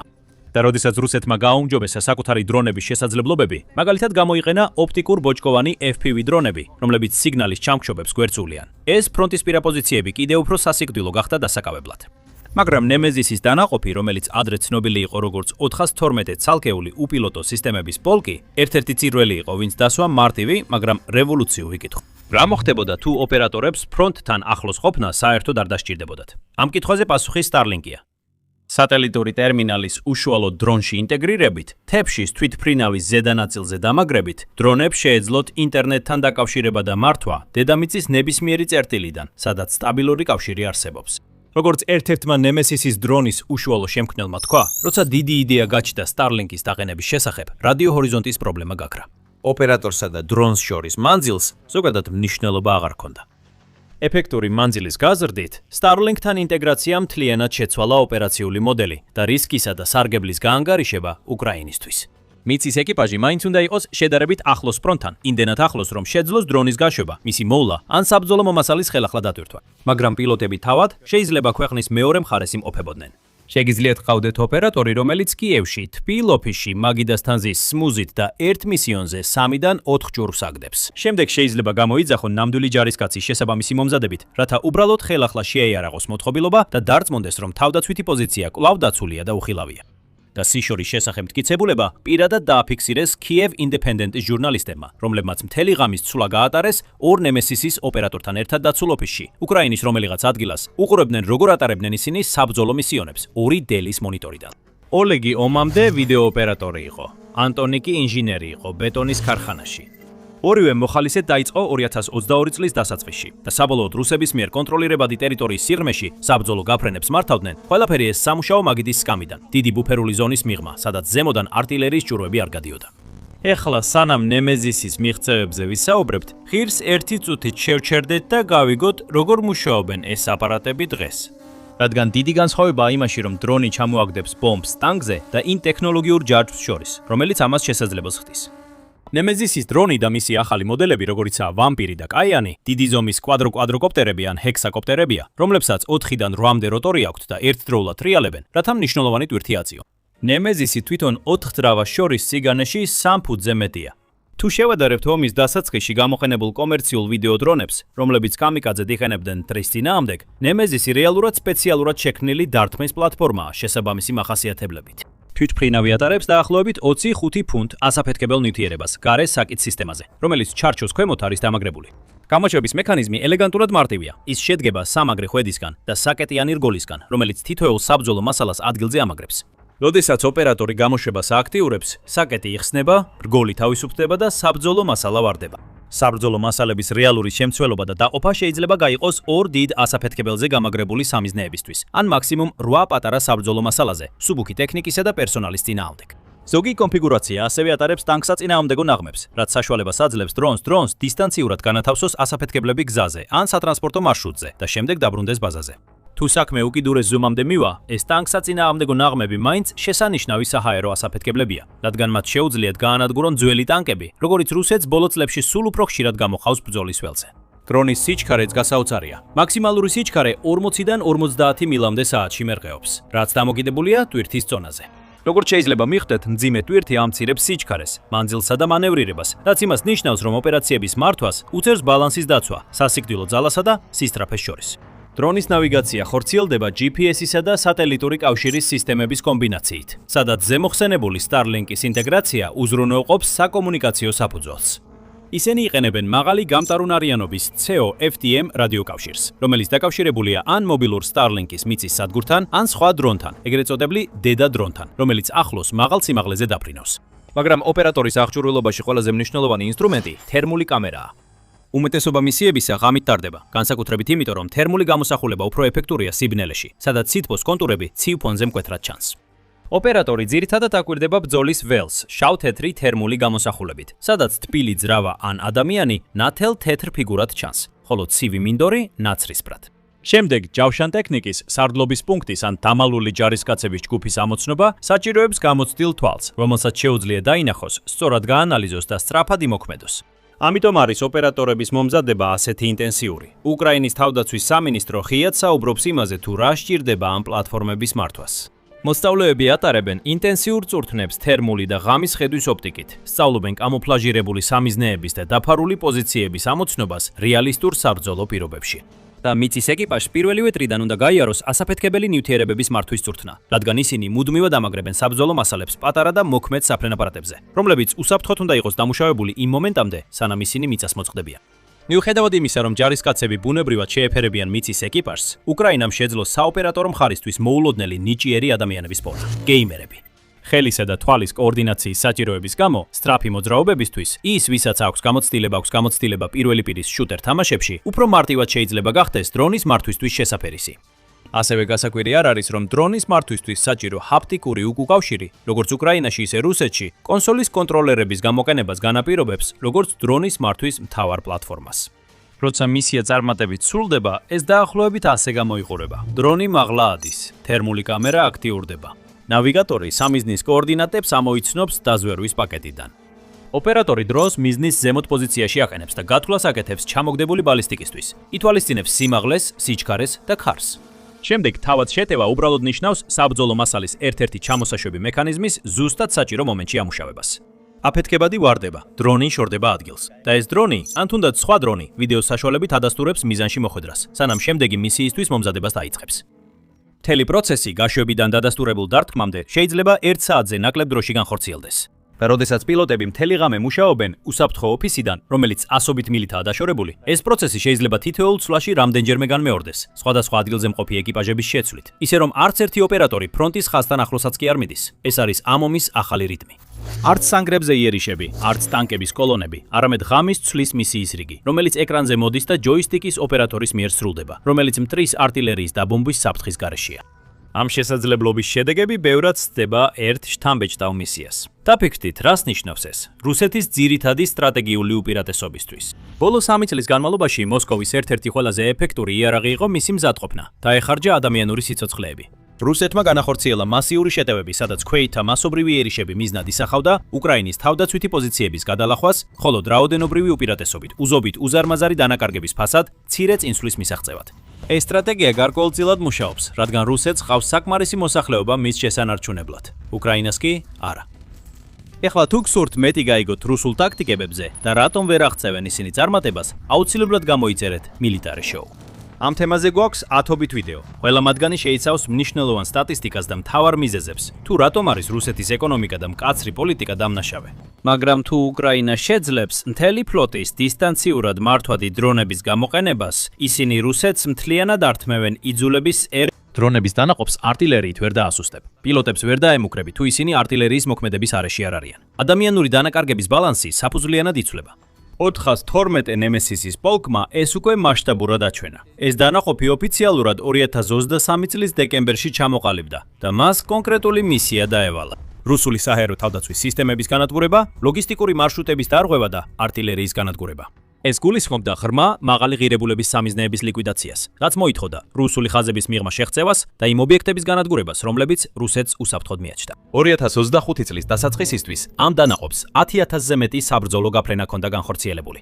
ამ მისიების შედეგად 1000-ზე მეტი სამიზნის განადგურება დადასტურდა და 5500-ზე მეტს დაზიანება მიადგა. 2000-ზე მეტი ნაღმი მხოლოდ დრონების გამოყენებით დისტანციურად იქნა განთავსებული. მხოლოდ 2025 წლის იანვარში პოლკმა 100-ზე მეტი ტექნიკის განადგურება განაცხადა. საერთო ჯამში პოლკმა თავის პირველ 10,000 გამოფრენაში 1000-ზე მეტი დადასტურებული სამიზნის განადგურება გაავრცელა, რაც მის ოპერაციებს მასშტაბურობასა და თანმიმდევრულობას უსვამს ხაზს. სალაშქრო არტილერია პოლკის მთავარი მიმართულებაა და ეს რიცხვებშიც აისახება. 2024 წლის დასაწყისიდან 412 ნემესისის პოლკმა 2500 რუსულ ჰაუბიცასა და ქვემეხს დაარტყა. ეს არის დაუყალავი და სისტემური კამპანია რუსეთის მთავარი არაპირდაპირი ცეცხლის შესაძლებლობის წინააღმდეგ. იმ იარაღის სისტემის წინააღმდეგ, რომელმაც 3 წლის განმავლობაში უკრაინის თავდაცვითი პოზიციები ამოწურა. მაგრამ ყველაზე დიდი ყურადღება მიიპყრო დართმევმა რუსეთის საჰაერო თავდაცვის სისტემებზე. ეს ის სისტემებია, რომლებსაც რუსეთი იყენებს თავისი ძალების უკრაინული თვითმფრინავებისა და რაკეტებისგან დასაცავად. მხოლოდ 2025 წლის აგვისტოში ნემესისმა გაანადგურა 2 ტორის ანტისაჰაერო სარაკეტო სისტემა, ბუკის გამშვები და მისი რადარი. მხოლოდ ერთი თვის ოპერაციების შედეგად რუსეთის სავარაუდო დანაკარგი იყო 80-დან 90 მილიონ დოლარამდე. და ეს პოლკი მუდმივად პოულობდა ახალ გზებს, რომ მთლიანად მოეშორებინა რუსული საფრთხე. 2025 წლის დასაწყისში ნემესისმა გაანადგურა 60 რუსული შახიდისა და გერბერას ტიპის საბრძოლო დრონი. საკუთარი ექსპერიმენტული $1000 ღირებული ჩამონგდები დრონების გამოყენებით. ეს ფაქტობრივად ნიშნავს, რომ დრონები დრონებზე ნადირობენ და ამ პროცესში ადამიანის სიცოცხლე საფრთხეში არ არის. საგულისხმოა, რომ ერთი შაჰიდის ღირებულება დაახლოებით $150,000. ამ გაცვლის ეკონომიკა თითქმის აბსურდულია. 2 წელზე ნაკლებ დროში ეს დანაყოფი ბატალიონიდან სრულ ბრიგადამდე გაიზარდა. რაც შეადგენს დაახლოებით 20%-ს ყველა დადასტურებული დარტყმისა რუსეთის საჰაერო თავდაცვის სისტემებზე ოკუპირებულ ტერიტორიაზე და ანადგურებს მტრის ტექნიკას, რომლის ღირებულებაც დაახლოებით $3 მილიარდ შეადგენს. და კიდევ ერთი ასპექტია, სადაც ეს უკავშირდება იმას, რასაც უკრაინა ჩუმად პარალელურად აშენებდა. სისტემა, რომელიც მთელ დრონების ეკოსისტემას ისე ამუშავებს, როგორც კონკურენტულ თამაშს. უკრაინის ციფრული ტრანსფორმაციის სამინისტრომ დაიწყო პროგრამა, რომელსაც დრონების არმიის ბონუს პროგრამას უწოდებს. ეს არის ქულებზე დაფუძნებული სტიმულირების სისტემა, რომელიც ბრძოლის ველზე დადასტურებულ განადგურებებს კონკრეტულ ნიშნულობებს ანიჭებს. შეგიძლიათ მიიღოთ 6 ქულა მტრის ჯარისკაცისთვის, 20 ქულა ტანკის დაზიანებისთვის, 40 ქულა ტანკის განადგურებისთვის, ხოლო მობილური სარაკეტო სისტემის განადგურებისთვის კალიბრის მიხედვით მაქსიმუმ 50 ქულა. ეს მაჩვენებლები მუდმივად იცვლება იმის მიხედვით, თუ რა მიაჩნია უკრაინის ხელმძღვანელობას ყველაზე მნიშვნელოვან საფრთხედ 600 მილიანი ფრონტის ხაზის ნებისმიერ მონაკვეთში. სტიმული ისაა, რომ ეს ქულები შემდეგ გამოიყენება ახალი აღჭურვილობის ან საბრძოლო მასალის შესაძენად, ან თუნდაც მეტი დრონის ოპერატორის მოსამზადებლად. ქულების დაგროვებით თითეული დრონის დანაყოფი რეალურ დროში ხედავს, რომელი სამიზნეებია ყველაზე გავრცელებული ბრძოლის ველზე და როგორ შეესაბამება მათი ამჟამინდელით ტაქტიკა იმას, რასაც რუსეთი იყენებს მათ შესაჩერებლად. და შედეგები შეიძლება შთამბეჭდავი იყოს. როგორც მიხაილო ფედოროვმა, უკრაინის ციფრული ტრანსფორმაციის მინისტრმა პირდაპირ განმარტა, ქულების რაოდენობა ქვეითების განადგურებისთვის 2-დან 6-მდე გავზარდეთ და ამის შედეგად 1 თვის განმავლობაში განანადგურებული მტრის რაოდენობა გაორმაგდა. მხოლოდ ცხრილში ერთი რიცხვის შეცვლით, უკრაინამ ქვეითების წინააღმდეგ განადგურების მაჩვენებელი გაორმაგა. არც ახალი აღჭურვილობა, არც ახალი ტაქტიკა, არც ახალი ბრძანებები. უბრალოდ წახალისების მექანიზმის შეცვლა. ქულები პირდაპირ გამოიყენება ციფრულ ბაზრის სისტემაში, რომელიც უკრაინამ შექმნა და რომელსაც Brave One ქვია. ოფიციალური პირების თქმით, ეს არის სამხედროებისთვის განკუთვნილი Amazon-ის ანალოგი. უმაღლესი შედეგების მქონე რაზმა, როგორიცაა მაჯარის ფრინველები, როგორც იუწყებიან, დააგროვა 16,000-ზე მეტი ქულა, რაც საკმარისია ასობით FPV დრონისა და ათეულობით უფრო მძიმე ბომბდამშენი დრონის შესაძენად, რომლებიც ოპერატორებმა თავად შეარჩიეს იმის მიხედვით, თუ რა მუშაობს მათ კონკრეტულ სექტორში. რაც ამ ყველაფერს Starlink-ის საშუალებით განხორციელებულ დისტანციურ ომის მოდელთან აკავშირებს, მხოლოდ ქულები კი არ არის, არამედ ის, რასაც სისტემა ავლენს და აჯილდოებს. რადგან თითოეული დადასტურებული განადგურება ქულების მისაღებად ვიდეო დოკუმენტაციას მოითხოვს. უკრაინა ამავდროულად ქმნის დრონების საბრძოლო ოპერაციების ყველაზე სრულ ყოფილ მონაცემთა ბაზას, რაც კი ოდესმე შეგროვებულა. და ეს დოკუმენტაციის პროცესი ბუნებრივად გამოავლენს საუკეთესო ოპერატორებს მთელ ძალებში. უნარი ხდება გაზომვადი, ტალანტი, ხილული. და ნიჭიერი პილოტები, ისინი ვინც თერმული კამერით აღჭურვილ ბომბდამშენ დრონს ოკუპირებულ ტერიტორიაზე ღამის 2 საათზე აფრენენ და მუდმივად პირველ ან მეორე ცდაზე სარდაფის კარებს ზუსტად ხვდებიან, შეიძლება გამოვლინდნენ, განვითარდნენ და უკეთესი აღჭურვილობა მიიღონ. დააკავშირეთ ეს დისტანციურ ოპერირების მოდელთან და რაღაც ძლიერი ჩნდება. უმაღლესი ქუქულის მქონე ოპერატორებს ფრონტთან ახლოს ყოფნა არ სჭირდებათ. ისინი შეიძლება მუშაობდნენ უსაფრთხო ადგილიდან, იცვლებოდნენ სხვადასხვა სექტორში განლაგებულ რამდენიმე მიწის ეკიპას შორის, ახალ დრონზე გადადიოდნენ, სანამ სხვა საფრენი აპარატი იტენება და მისიის შემდეგ ასრულებდნენ ისე, რომ არასდროს შედიოდნენ სასიკვდილო ზონაში. ქულათა სისტემა საუკეთესო პილოტებს პოულობს. Starlink-ის ინტეგრაცია მათ სიცოცხლეს უნარჩუნებს, რათა ქულების დაგროვება გააგრძელონ. მაგრამ ეს ყველაფერი ვერ იმუშავებს მიწაზე მყოფი ადამიანების გარეშე. სწორედ მიწის ეკიპაჟები ამზადებენ დრონებს, მართავენ საბრძოლო მასალებს და მართავენ გაშვების ადგილებს. მათი რისკი მნიშვნელოვნად შემცირდა დისტანციური მოდელით, მაგრამ ისინი მაინც იქ არიან და მათი ეფექტიანობა ქმნის ოპერაციულ ზონებს, რომლებიც ყველაფერს შესაძლებელს ხდის. გამოცდილი დისტანციური პილოტი მხოლოდ იმდენად კარგია, რამდენადაც წინა ხაზზე მყოფი გუნდი, რომელიც უვლის საფრენ აპარატს და ინარჩუნებს იმ ტერიტორიას. ფრონტის ხაზზე მყოფი ჯარისკაცები დრონების გამო არ კარგავენ მნიშვნელობას. ისინი არიან საყრდენი წერტილები, რომელთა გარშემოც დისტანციური ოპერაციები ტრიალებს. როდესაც სახმელეთო ძალები მყარ თავდაცვით პოზიციებს ინარჩუნებენ, ისინი ქმნიან სტაბილურ წინაგაშვების კვანძებს, რომლებშიც დისტანციური პილოტები მორიგეობით ერთვებიანიან. როდესაც ეს კვანძები უფრო წინ იწევენ, ან როდესაც სახმელეთო ძალები იკავებენ ტერიტორიას, რომელიც სხვაგვარად შეიძლება სადავო ყოფილიყო, დისტანციური დრონების ოპერაციების მოქმედების არეალი შესაბამისად ფართოვდება. ეს უკუკავშირის მექანიზმია ტრადიციულ ჯარისკაცობასა და დისტანციური დარტყმის შესაძლებლობას შორის. თითოეული მათგანი აძლიერებს მეორეს. ის, რაც უკრაინამ შექმნა, კონცეპტუალურად სრულიად ახალი არ არის. იდეა, რომ მკვლელობის შემსრულებლები უსაფრთხოდ და შორს იყვნენ იმ საგნისგან, რასაც კლავენ, ისეთივე ძველია, როგორც დისტანციური ომი თავად. ბომბდამშენების სამიზნეებს სიმაღლიდან ბომბავენ. ჯერ კიდევ პირველი მსოფლიო ომის დროიდან. არტილერია ამას უფრო ადრეც აკეთებდა. ჩვენ გქონდა ფთოსანი რაკეტები, გრძელდისტანციური მართვადი საბრძოლო მასალა და ავიამზიდზე დაფუძნებული დარტყმის თვითმფრინავები. პრინციპი იგივეა. მიიტანო საბრძოლო მასალა სამიზნეზე, ისე რომ შენი ხალხი პირდაპირ საპასუხო დარტყმის რისკის ქვეშ არ აღმოჩნდეს. ჩნდეს. რაც აქ ნამდვილად ახალია, ეს არის მასშტაბი, ღირებულება და განახლების სისწრაფე. ფთოსანი რაკეტა $1,000,000-ზე მეტი ღირს. ნემესისის დრონი ამ თანხის მცირე ნაწილს ღირს და შეუძლია 20-ზე მეტი მისიის შესრულება, სანამ სერიოზული ტექნიკური მომსახურება დასჭირდება. 95-ის გაფრენას სჭირდება ინფრასტრუქტურა, გაწვრთნილი პილოტები, მომარაგების ჯაჭვები და წლების განმავლობაში შესყიდვები.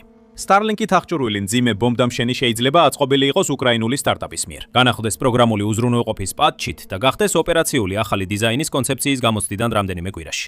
უკრაინა ატარებს პირველ რეალურ მასშტაბურ დემონსტრაციას იმისა, რა ხდება, როდესაც დისტანციური ომი ქვემოთ გამყოფილების დონემდე ჩამოაქვეითებ.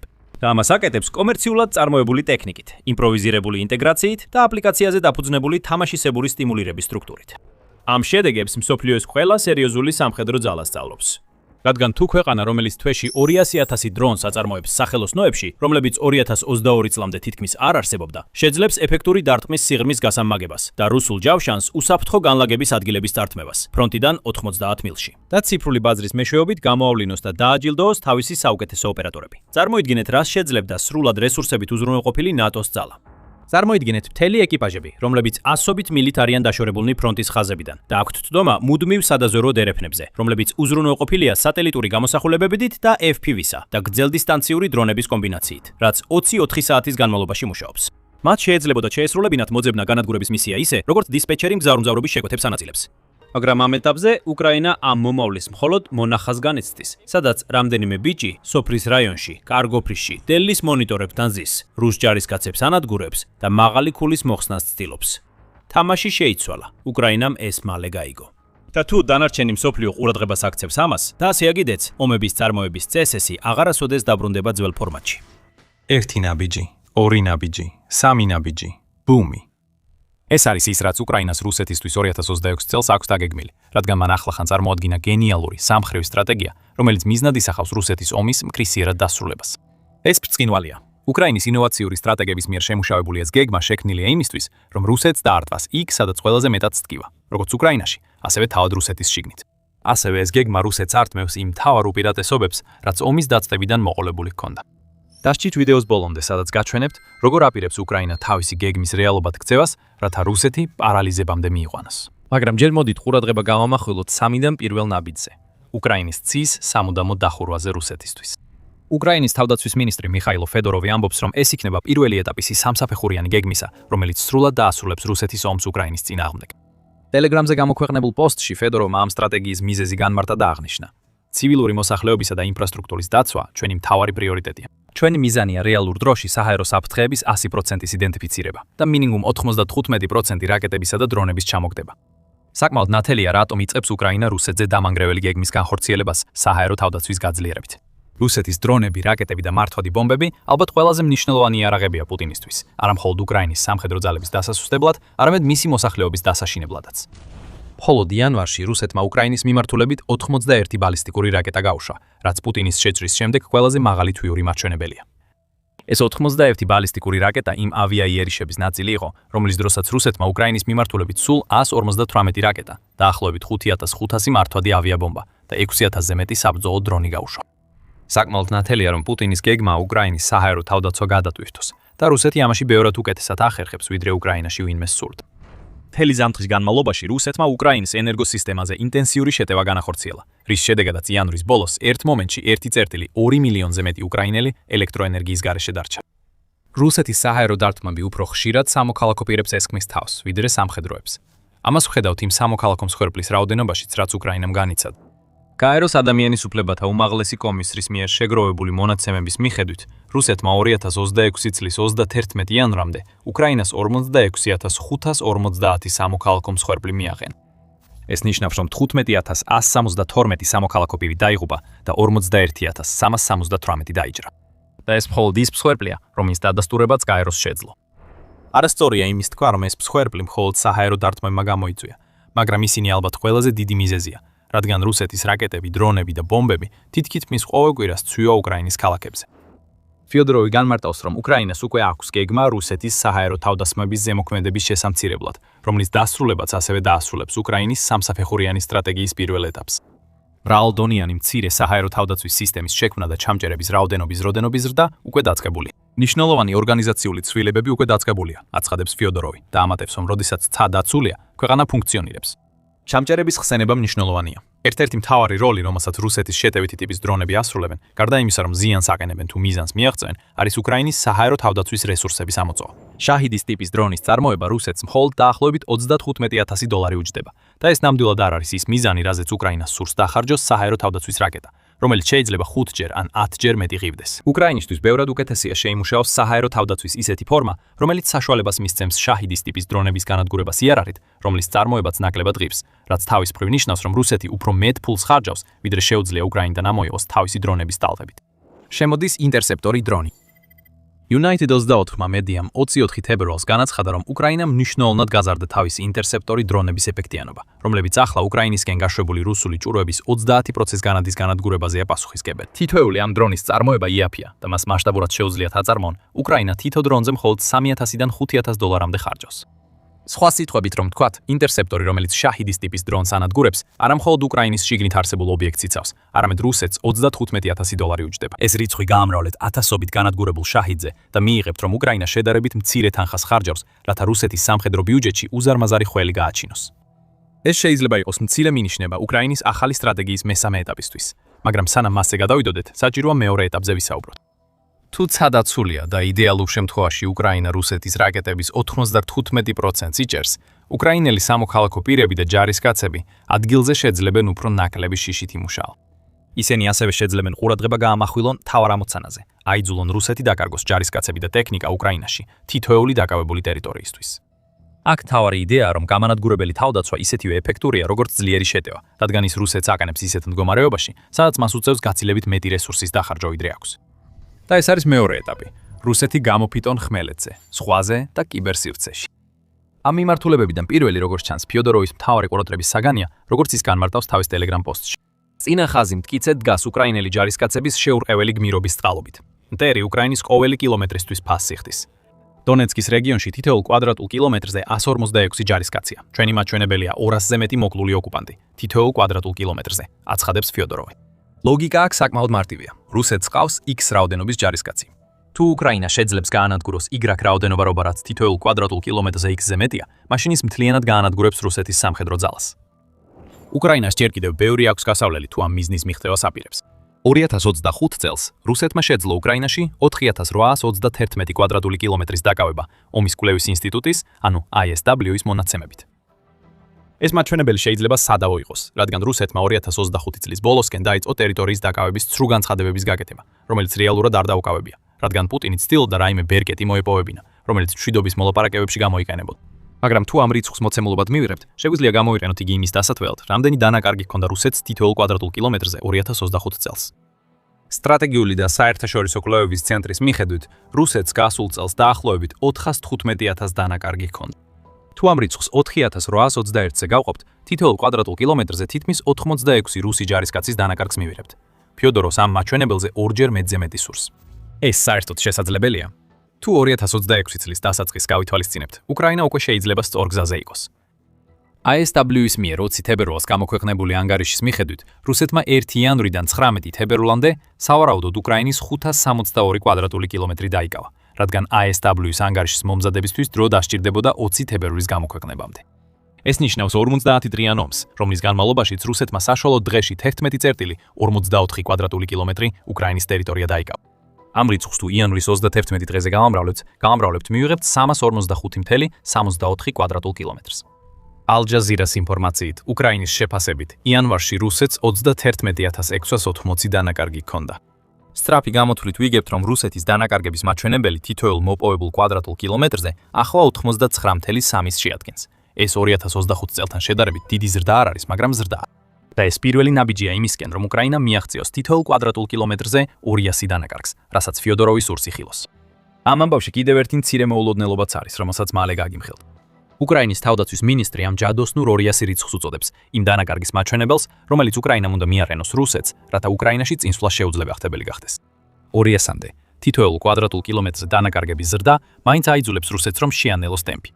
ამბიციური მიზნების ქონა არაფერია ცუდი და უკრაინამ ზუსტად იცის რა უნდა მიაღწიოს, რათა პუტინის შეჭრა ადამიანური რესურსების თვალსაზრისით რუსეთისთვის ძალიან ძვირი გახდეს.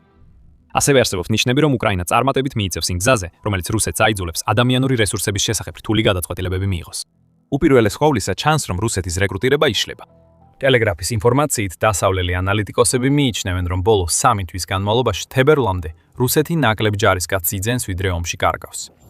გამოცემის ინფორმაციით რუსეთი თვეში დაახლოებით 35,000 ჯარისკაცს იძენს, მაგრამ მოიცადეთ ერთი წამით. თქვენ კი იცით, რომ თავად უკრაინის შეფასებით რუსეთმა დაკარგა 31680 ადამიანი. თუ ასეა, მაშინ 25,000 ახალწეული თვეში ნიშნავს, რომ რუსეთის რეკრუტირება მის დანაკარგებს აჭარბებს. აი სწორედ აქ შემოდის ის მოულოდნელი მომენტი, რომელზეც ცოტა ხნის წინ თქვით, მაგრამ სანამ ამაზე უფრო დეტალურად ვისაუბრებთ, გახსოვდეთ, რომ თქვენ უყურებთ სამხედრო შოუს, სადაც სრულ სურათს გაჩვენებთ და არ მხოლოდ სათაურებს. დარწმუნდით, რომ არხზე გამოწერილი ხართ, რათა ყოველთვის მოვლენების წინ იყოთ. ასე რომ, ახლა ხანგაზიარებულ გამოთვლებში რაღაც უცნაურობაა. და ეს უცნაურობა ისაა, რომ 31680 სიონდილეში არ არის რუსეთის დანაკარგების მაჩვენებელი 2026 წლის იანვრისთვის. ეს არის რუსეთის დაღუპულთა რაოდენობა. სხვა სიტყვებით რომ ვთქვათ, ესენი არიან ყველა ჯარისკაცი, რომლებიც მთლიანად გამოთიშეს ბრძოლის ველიდან. მათი საქმე დამთავრებულია. ისინი აღარასოდეს დაბრუნდებიან. მკვდრები. როდესაც სხვა დანაკარგებსაც დაამატეთ, რომელშიც შედის დაჭრილები და ჯარისკაცები, რომლებიც ტყვედ არიან აყვანილი, რუსეთის დანაკარგების მაჩვენებელი რეალურად უფრო ახლოსაა თვეში 40,000 ჯარისკაცთან. მოდით ეს რიცხვი იმ გამოთვლებში ჩავამატოთ, რომლებიც ადრე გავაზიარეთ. თუ რუსეთმა 40,000 ჯარისკაცი დაკარგა იმ 354,74 კვადრატული კილომეტრისთვის, რომელიც იანვარში მოიპოვა, ვთქვათ, ჩვენი საშუალო მაჩვენებლების სწორია, მაშინ რუსეთის რეალური დანაკარგების მაჩვენებელი იქნება 112,7 თითოეულ კვადრატულ კილომეტრზე. ეს მაინც არ არის ის ჯადოსნური 200, რაც ფიოდოროვს უნდა, მაგრამ გაცილებით ახლოსა.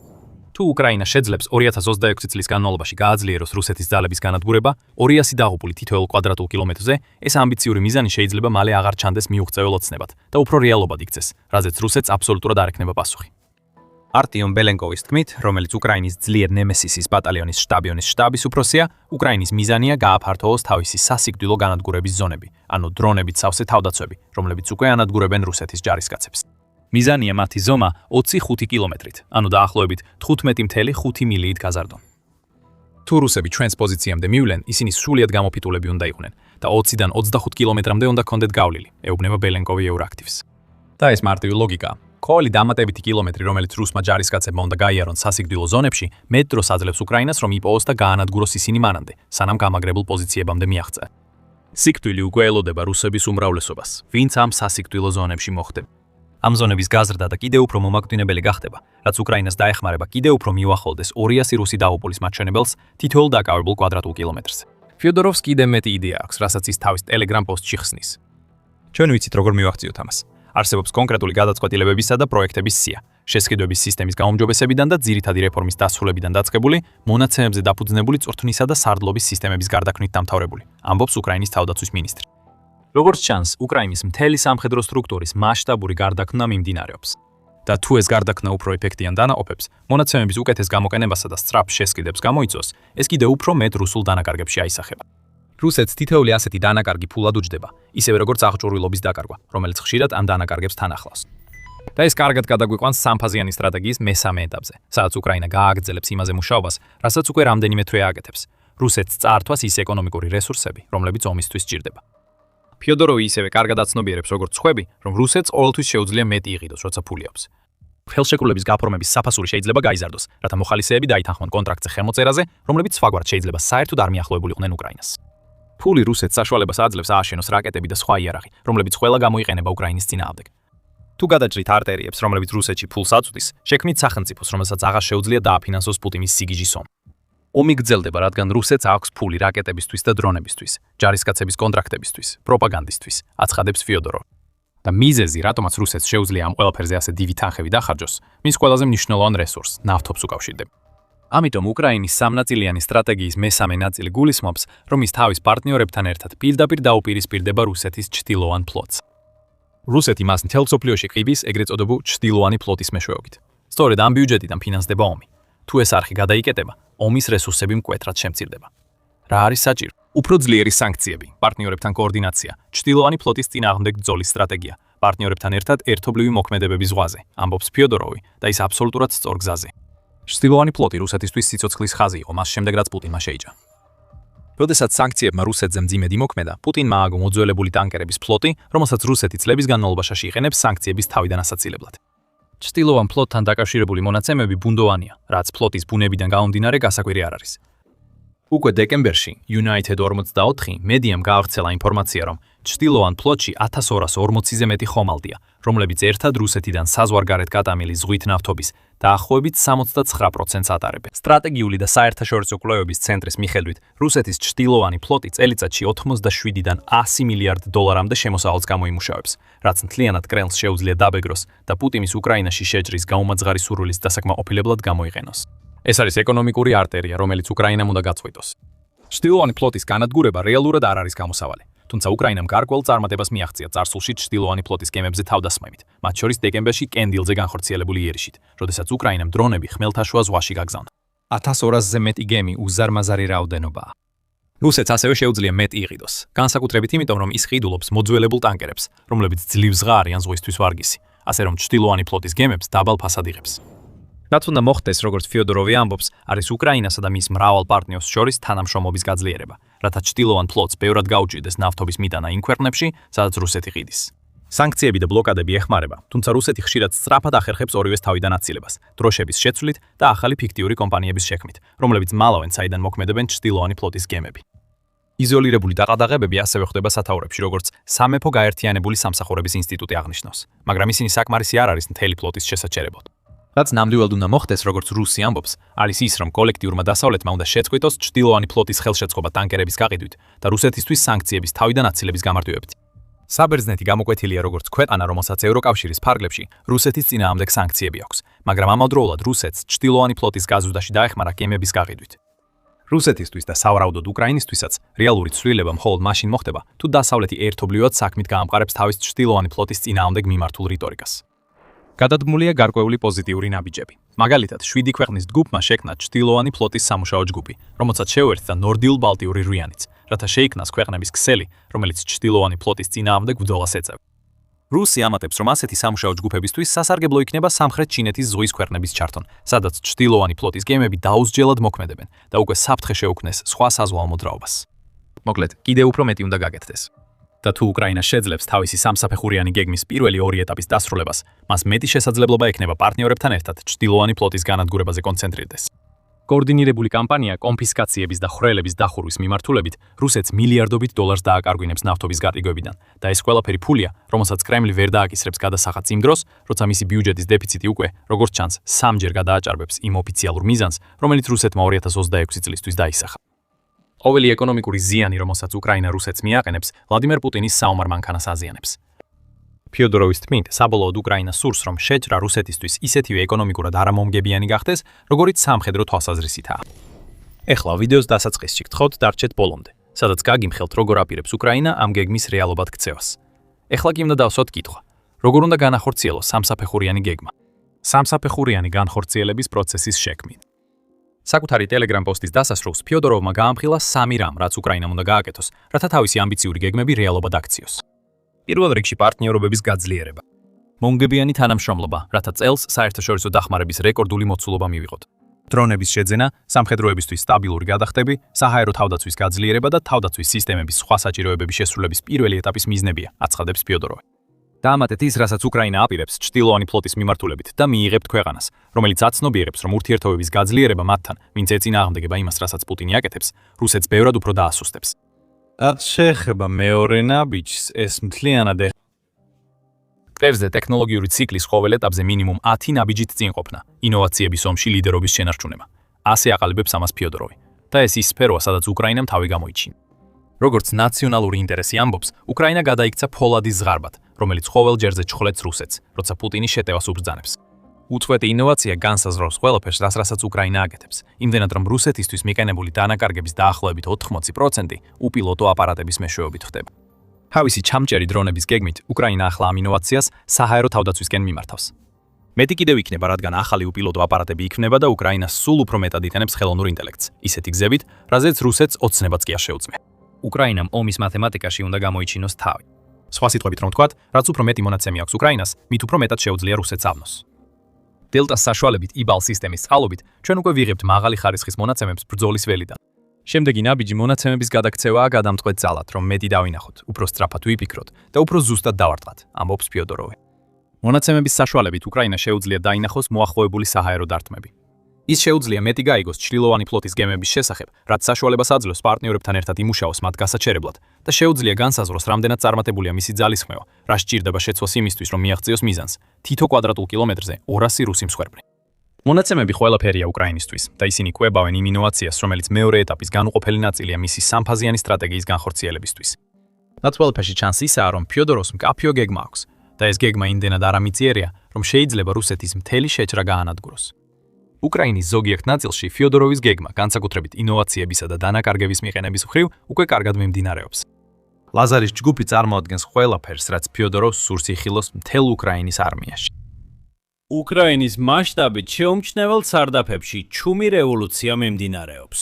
სარჩილავებიდან ამომავალი კვამლი ერწყმის ჰაერს, როცა მამაკაცები ფარანებით მუშაობენ და ამზადებენ ბეჭდურ პლატებს, რომლებიც უკრაინის FPV დრონების არმიას მართავს. შეიძლება უმნიშვნელოდ მოგეჩვენოთ, მაგრამ უკრაინის შესაძლებლობა ეს მნიშვნელოვანი კომპონენტები ქვეყნის შიგნით აწარმოოს, ომისთვის მნიშვნელოვანი გარდამტეხი მომენტია და თითოეული მათგანი მხოლოდ $500 უჯდებათ. შესაძლებლობა $500-იანი დრონით წარმატებით გაანადგურო. მაგალითად, 4-5 მილიონი დოლარის ღირებულების T-90M პრარივ ტანკი, ან $200 მილიონი ღირებულების S-400. საჰაერო თავდაცვის სისტემამ შეცვალა ბრძოლის წესები და მისცა ისეთი გაკვეთილები, რომელთა უგულებელყოფაც მსოფლიოს არც ერთ არმიას არ შეუძლია. მაგრამ არსებობს კრიტიკული სტრატეგიული სისუსტე. ამ დრონების უმეტეს კომპონენტებს როგორც წესი უცხოეთში, განსაკუთრებით კი ჩინეთში ამზადებენ. მრავალი თვალსაზრისით, იმპორტირებულ კომპონენტებზე დამოკიდებულება უკრაინის მთელი თავდაცვის მომარაგების ჯაჭვის ყველაზე სუსტი რგოლია.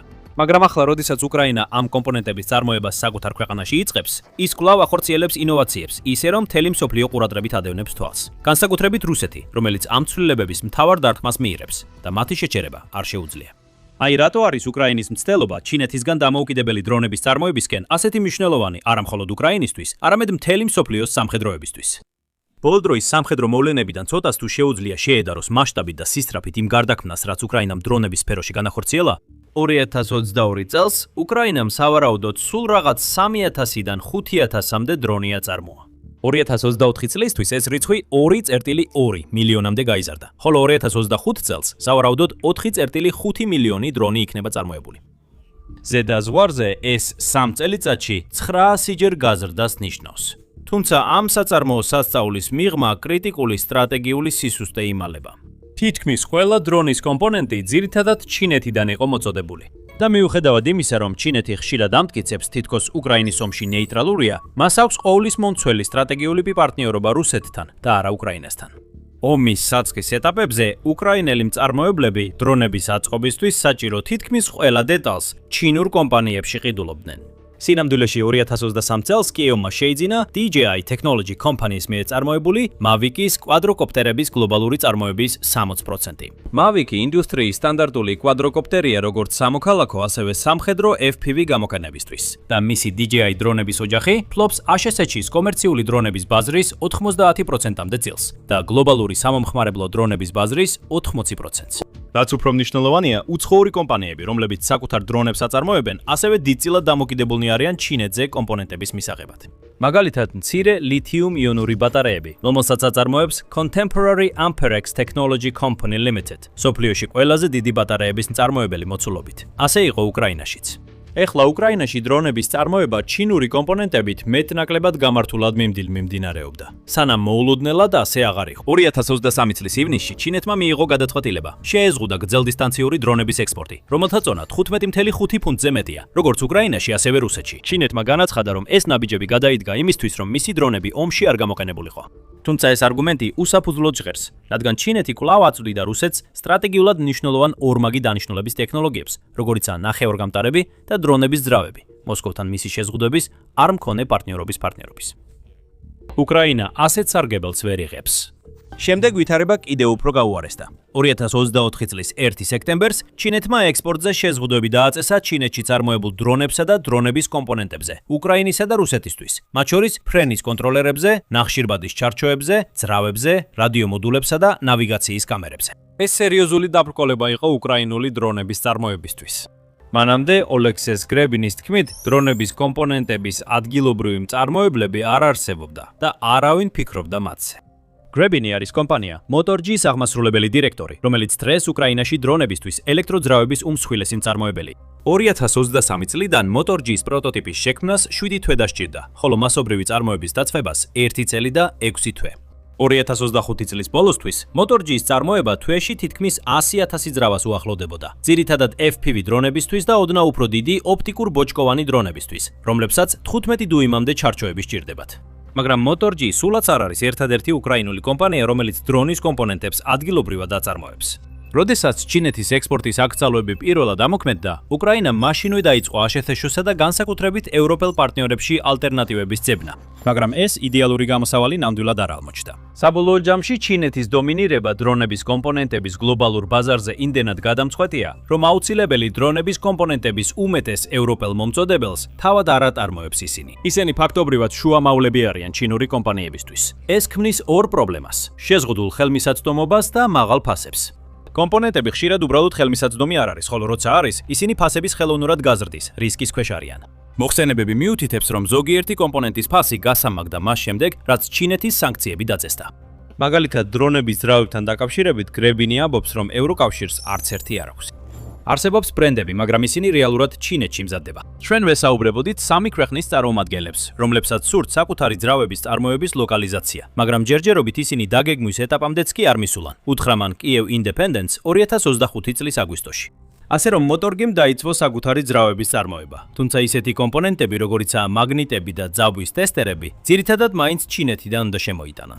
კიდევ ერთი უკრაინული კომპანია, რომელიც ჩინეთის სანქციებს ადგილობრივი წარმოებით უვლის გვერდს, არის ოპტიკურ ბოჭკოვანი კაბელით მართვადი FPV დრონების მწარმოებელი HASTA, რაც ლათინურად შუბს ნიშნავს. HASTA 3D ბეჭდავს ოპტიკურ ბოჭკოვანი კაბელის რულონებსა და კორპუსებს. კაბელი გადის უკრაინაში დამზადებულ ლატებში, რომლებიც გადაკეთებულია ძრავის მიმაგრებით, რაც ხაზს გვერდიდან გვერდზე გლუად ამოძრავებს. დაახლოებით ისე, როგორც საბეჭდი მანქანის მექანიზმი მუშაობს. HASTA-ს დამფუძნებლის უსაფრთხოების მიზნით მხოლოდ ანდრის სახელით ცნობილი პირის თვით, უკრაინული წარმოება ასევე ვითარდება თერმული ხედვისთვის, კონტროლერებისთვის, ძრავებისთვის, ჩარჩოებისთვის. ამჟამად კამერები არ არის, მაგრამ მალე კამერებიც იქნება. ეხლა FPV დრონებში ერთ-ერთი ყველაზე მნიშვნელოვანი კომპონენტი, რა თქმა უნდა, არის მიკროსქემის დაფები, რომლებიც თვითმფრინავის ცენტრალური ნერვული სისტემის როლს ასრულებენ. ეს დაფები მართავენ ისეთ მნიშვნელოვან ფუნქციებს, როგორიცაა ფრენის სტაბილიზაცია, ენერგიის განაწილება და მაღალი სიჩქარის მონაცემთა გადაცემა. ისინი მოქმედებენ როგორც დრონის ტვინი, ამუშავებენ სენსორებიდან მიღებულ მონაცემებს გიროსკოპებისა და აქსელერომეტრების საშუალებით, რათა რეალურ დროში დაარეგულირონ ძრავების სიჩქარე, რაც უზრუნველყოფს დრონის ბალანსს და პილოტის ბრძანებებზე სწრაფ რეაგირებას. ისევე როგორც FPV დრონებში არსებული სხვა კომპონენტები, ეს პლატებიც ჩვეულებრივ ჩინეთიდან შემოდიოდა. ეხლა კი, როგორც ვიდეოს დასაწყისში აღინიშნა, ისინი უკვე უკრაინაში მზადდება. და ისინი ამას იმდენად ეფექტურად აკეთებენ, რომ ამ მიკროსქემების მწარმოებელი კომპანიებიდან ერთ-ერთი შეირჩა პენტაგონის მომგებიანი დრონების დომინირების პროგრამისთვის. სინამდვილეში ორი უკრაინული კომპანია შეირჩა იმ 25 კომპანიას შორის, რომლებიც 2026 წლის თებერვალში პენტაგონის პროცესის პირველ ეტაპზე გამოცდისთვის მიიწვიეს. გამოცდის შემდეგ მათ 11 კომპანია შეარჩიეს, მათ შორის უკრაინული Defense Drones Tech Corporation. მეორე უკრაინულმა კომპანიამ, General Cherym, რომელიც გამოცდაში მონაწილეობდა, სამწუხაროდ ვერ გაიარა შერჩევა. საბოლოოდ 11 კომპანიაში, რომელშიც ასევე შედის 8 ამერიკული და 2 ბრიტანული მწარმოებელი, ეხლა ელოდებიან თავიანთი პროდუქციის მასშტაბურ შეკვეთებს აშშ სამხედრო ძალებისგან. პენტაგონი გეგმავდა დაახლოებით 150 მილიონი დოლარის საერთო მოცულობის შეკვეთების გაცემას პირველი გამოცდის შემდეგ. 30,000 ერთჯერადი შეტევითი დრონისთვის, რომლებიც მომდევნო 5 თვის განმავლობაში უნდა მიეწოდოს სამხედრო დანაყოფებს. უკრაინული კომპანიის ამ პროგრამისთვის შერჩევა მიუთითებს უკრაინული დრონების განვითარებისადმი მაღალ ნდობაზე. მაგრამ ალბათ უფრო მნიშვნელოვანი ისაა, რომ ეს არის ამ ტექნოლოგიების სტრატეგიული მნიშვნელობის აღიარება საერთაშორისო არენაზე. ეს იმიტომ, რომ მხოლოდ უკრაინელი დრონების შემქმნელები კი არ არიან არაჯანსაღად დამოკიდებული ჩინეთიდან მომდინარე მიწოდების ჯაჭვზე. ჩინეთის დრონების კომპონენტების წარმოებაში უზარმაზარი დომინირების გამო პრაქტიკულად ყველა დრონების მწარმოებელი ყველგან იგივე პრობლემის წინაშე დგას. და დასავლური ქვეყნებისათვის კრიტიკული კომპონენტების მოწოდებაზე დამოკიდებულება თავარი მოწინააღმდეგისგან შეიძლება მხოლოდ როგორც სერიოზული სტრატეგიული სისუსტე შეფასდეს.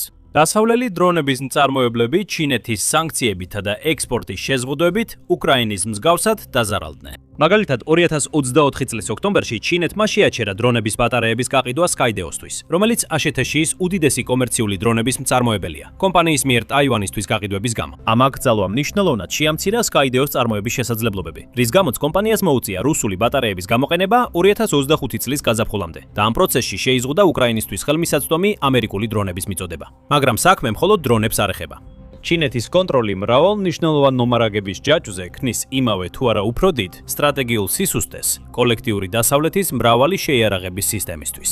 მაგალითად, ავიღოთ ჩინეთის თითქმის სრული მონოპოლია იშვიათი მიწიერი ელემენტების გადამუშავებასა და მაგნიტების წარმოებაზე. მხოლოდ აშშ-ში 80,006 კომპონენტი 1908 შეიარაღების სისტემაში დამოკიდებულია მასალებზე, რომლებსაც პეკინი აკონტროლებს. ეს დომინირება ჩინეთს საშუალებას აძლევს მიწოდების ჯაჭვები იარაღად გამოიყენოს და ექსპორტის ლიცენზიებისა და შეზღუდვების მეშვეობით საფრთხე შეუქმნას ან შეაჩეროს კრიტიკული სისტემების, როგორიცაა F-35-ის გამანადგურებლები, ვირჯინიის კლასის წყალქვეშა ნავები და ზუსტი მართვის რაკეტები.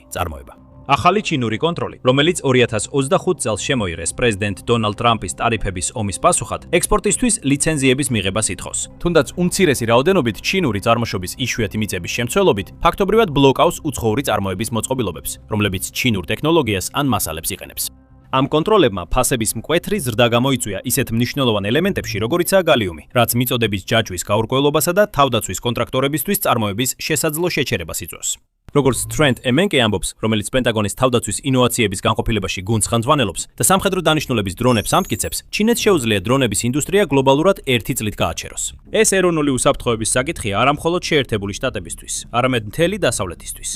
თითქოს ეს საკმარისად შემაჯგუფებელი არ იყოს, ირანის მიერ ჰორმუზის სრუტის ბლოკადის შედეგად მიმდინარე გლობალურმა მიწოდების შეფერხებებმა კიდევ უფრო გაზარდა მიწოდების ჯაჭვის გაურკვევლობა. ნავთობის ფასმა, ბრენტის ეტალონური ნავთობის შემთხვევაში, დაახლოებით 60-დან 70 დოლარიდან 100 დოლარამდე მოიმატა, რაც მთელ მსოფლიოში ინფლაციის ზრდას იწვევს. მაგრამ თავდაცვის წარმოებისთვის სხვა კრიტიკული მასალების, მაგალითად ალუმინის, მიწოდების შეფერხებებიც იმას ნიშნავს, რომ ფასები იზრდება და მიწოდების შეფერხებები პრაქტიკულად გარდაუვალია. ეს ყველაფერი მიანიშნებს ერთ მნიშვნელოვან საკითხზე – სუვერენიტეტის მნიშვნელობაზე, განსაკუთრებით კრიტიკული მასალების მიწოდებაზე. ჩინეთიდან დრონების კომპონენტების მიწოდებაზე დამოკიდებულების მნიშვნელოვნად შემცირებით, უკრაინა მხოლოდ ინოვაციას არ ახორციელებს. ის მნიშვნელოვნად აძლიერებს თავის გამძლეობას და შესაძლებლობას განაგრძოს ბრძოლა რუსეთის წინააღმდეგ განუსაზღვრელი ვადით. და როგორც მალე ვნახავთ, რუსეთს ძალიან ცოტა შეუძლია ამის წინააღმდეგ. ეხლა მაშინ როცა რუსეთს შეიძლება არ კონდეს ძალა უკრაინის ინოვაციების შეჩერების, თქვენ ნამდვილად შეგიძლიათ გაიგოთ რატო. აქ სამხედრო შოუზე ჩვენ არ ვაშუქებთ მხოლოდ უახლეს სამხედრო სიახლეებს. არამედ ხსნით, რატომ არის ეს მნიშვნელოვანი. გამოიწერეთ არხი, რომ არაფერი გამოგრჩეთ. არ შეგეშალოთ, უბრალო $500 FPV შეტევითი დრონი უკრაინის მუდმივი წინააღმდეგობის ძირითადი კომპონენტია. მაღალ ტექნოლოგიური სისტემები, როგორიცაა აშშ-ის MIMS-4 Patriot-ის საჰაერო თავდაცვის სისტემის თემა, ხშირად იპყრობს ყურადღებას, მაგრამ სწორედ ეს იაფი და ძალიან ეფექტური იარაღებია, რომლებმაც ნამდვილად შეცვალეს თანამედროვე ომის ბუნება. და თეორიულად ასე არ უნდა იყოს. თეორიულად თითქმის ყველა მაჩვენებლით, რაც შეიძლება წარმოიდგინოთ, რუსეთი დომინირებს უკრაინაზე. იქნება ეს მოსახლეობის რაოდენობა, საჰაერო ძალები თუ საზღვაო ფლოტი, ან მისი საწარმოო პოტენციალი. რუსეთის უზარმაზარი ზომა უკრაინასთან შედარებით უნდა ნიშნავდეს, რომ რუსეთს ამ დროისთვის გადამწყვეტი გამარჯვება უნდა ქონოდა, მაგრამ ეს არ მომხდარა. არც კი მიახლოებულა. და უბრალო $500 FPV დრონი დიდი ნაწილია იმაში, რომ უკრაინა კვლავაც აუტსაიდერად რჩება, მაგრამ მაინც აღწევს წარმატებას. უკრაინის უპილოტო სისტემების ძალების მეთაურის მაიორ რობერტ ბროვდის თქმით, რუსული დანაკარგების 90%-ზე მეტი ახლა უკვე უკრაინული დრონების მიერ არის გამოწვეული. ის მხოლოდ პერსონალს არ გულისხმობს. $500 დრონებმა ასევე გაანადგურეს რუსეთის ყველაზე ძვირფასი ტექნიკის დიდი რაოდენობა. ეს იქნება S-400 ტრიუმფის საჰაერო თავდაცვის სისტემები, რომელთა ღირებულება თითო 1.2 მილიარდი $.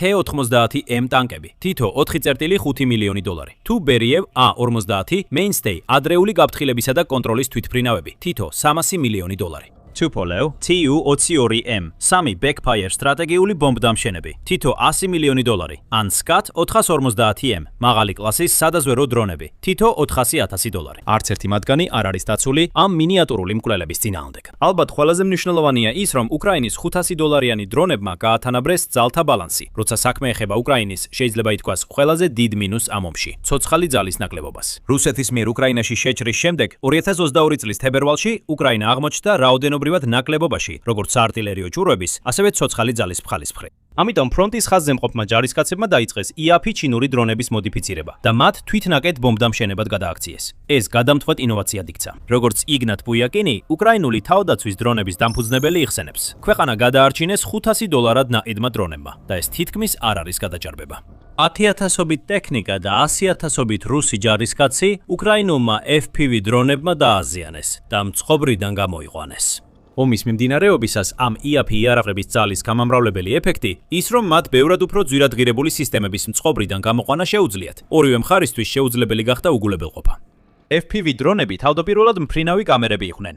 დღეს ისინი ასევე ზუსტი, სწრაფი და მანევრირებადი დარტყმის სისტემებია, რომლებიც ოპერატორის მიერ იმართება ვირტუალური რეალობის სათვალეების გამოყენებით, რაც ქმნის დრონის კაბინაში ყოფნის ეფექტს. ეს მართვის სისტემა პილოტს საშუალებას აძლევს შეასრულოს უკიდურესად რთული მანევრები, დაედევნოს სამიზნეებს ან შეიჭრას რთულად მისადგომ ადგილებში, როგორიცაა ბუნკერის შესასვლელები ან T-90M ტანკის შასისა და კოშკურის შორის არსებული ნაპრალი. მათი ეფექტურობის გადაჭარბებით შეფასება ბრძოლის ველზე რთულია, ხოლო განადგურების ხარჯების თანაფარდობა იმდენად დამაჯერებელია, რომ უგულებელყოფა შეუძლებელი. სწორედ ამიტომ უკრაინამ და რუსეთმა ორივემ გაზარდეს წარმოება ინდუსტრიულ დონემდე. მას შემდეგ, რაც 2023 და 2024 წლების უმეტეს ნაწილში ჩამორჩებოდა, რუსეთმა როგორც ჩანს, ბოლოტჩის გამალობაში შეძლო დაწევა სულ მცირე წარმოების თვალსაზრისით. თუ მიმდინარე შეფასებები სწორია, რუსეთის დღევანდელი წარმოება დაახლოებით 19,000 FPV დრონი დღეში, ანუ წლიურად თითქმის 7 მილიონი სავარაუდოდ ახლოსა, ან ტოლია უკრაინის ამჟამინდელი წარმოებისა. ასე რომ, ახლა რბოლა დაიწყო. ფრონტის ორივე მხარეს, ორივე მებრძოლი ცდილობს გაზარდოს თავისი დრონების რაოდენობა და სინძლავრე. და როგორც წარმოიდგენთ, იმის გათვალისწინებით, თუ რამდენად მნიშვნელოვანია ეს სისტემები ბრძოლის ველზე, დრონების კომპონენტებს მიწოდების შეფერხება მიუღებელი რისკია. აი რატომ არის უკრაინის უნარი აწარმოოს ჩინეთისგან დამოუკიდებელი დრონები. ასეთი მნიშვნელოვანი მიღწევა არამხოლოდ უკრაინისთვის, არამედ მთელი დასავლეთისთვის. როგორც ბროუდიმ განმარტა, ჩინეთიდან კომპონენტების შეძენის რისკების გათვალისწინებით, რომელიც ჩვენთვის არამეგობრულია, თავარი ამოცანაა მათი წარმოება უკრაინაში.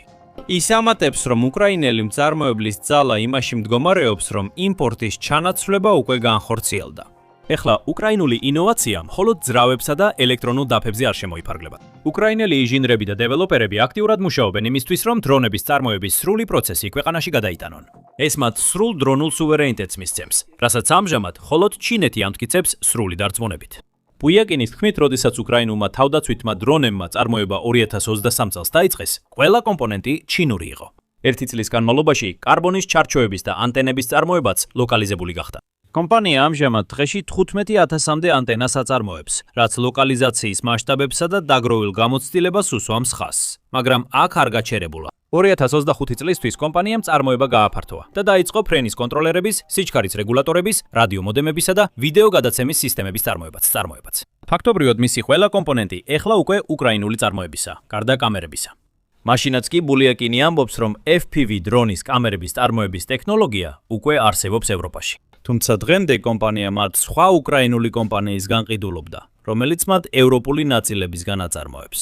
მაინც ეს სტაბილური, ეტაპობრივი წარმოების ლოკალიზაცია ნათელი მაგალითია იმისა, თუ როგორ აქცევს უკრაინა გამოწვევებს შესაძლებლობებად და ნაბიჯ-ნაბიჯ აშენებს თავის ტექნოლოგიურ დამოუკიდებლობას. ეს შეიძლება გადამთხვეთი იყოს ომში.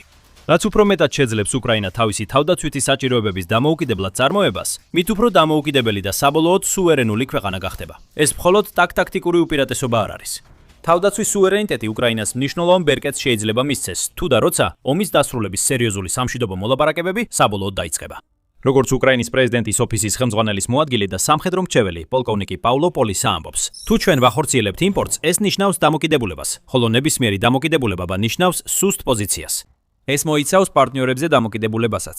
როდესაც საქმე დაბალფასიან, მასშტაბირებად დრონებს ეხება, უკვე სავარაუდოა, რომ უკრაინა ეხმარება აშეთეშს და არა პირიქით, და ასე გაგრძელდება კიდევ გარკვეული დროის განმავლობაში. როგორც სტეისი პეტიჯონმა, CNIS-ის თავდაცვის პროგრამის დირექტორმა, ცოტა ხნის წინ აღიარა, ჩვენ აშეთეშო ნამდვილად ძალიან ჩამორჩებით. აქ არსებული ხოველი დრონი ხარისხით ჩამოუვარდება და უფრო ძვირი ღირს, ვიდრე DJI-ის დრონები. ჩვენ არ გვაქვს სამრეწველო ბაზა, რომელიც ამ დრონებს ამჟამად აწარმოებს. უკრაინა შეიძლება დაეყრდნოს გარკვეულ დრონულ მხარდაჭერას თავისი ევროპელი პარტნიორებისგან, რადგან ვალდებულებები და ერთობლივი საწარმოები იზრდება. მაგრამ გაურკვეველია, შეძლებენ თუ არა ეს პარტნიორები ჩინურ ან უკრაინულ დრონებთან ფასის მხრივ კონკურენციას და შეძლებენ თუ არა წარმოების იმ მასშტაბამდე გაზრდას, რაც უკრაინას სჭირდება. უკრაინის თავდაცვის პირველი მოადგილის ივან ჰავრილიუკის თქმით, უკრაინა უკვე თვეში 200,000-მდე FPV დრონს აწარმოებს და მუდმივად უწევს თავისი ფლოტის შევსება. მაგრამ როგორც თავდაცვის მინისტრი დენის შმიჰული ამბობს, უკრაინას სჭირდება ამ რაოდენობის გაორმაგება, თვეში 400,000 უპილოტო სისტემის წარმოება, რათა რუსეთს კონკურენცია გაუწიოს. ეს იმიტომ, რომ უკრაინა თვეში დაახლოებით 10,000 დრონს კარგავს და ერთი წარმატებული განადგურებისთვის საშუალოდ 24 FPV დრონია საჭირო, რაც კიდევ ერთხელ უსვამს ხაზს, რამდენად მასშტაბურია საჭიროები მუდმივად.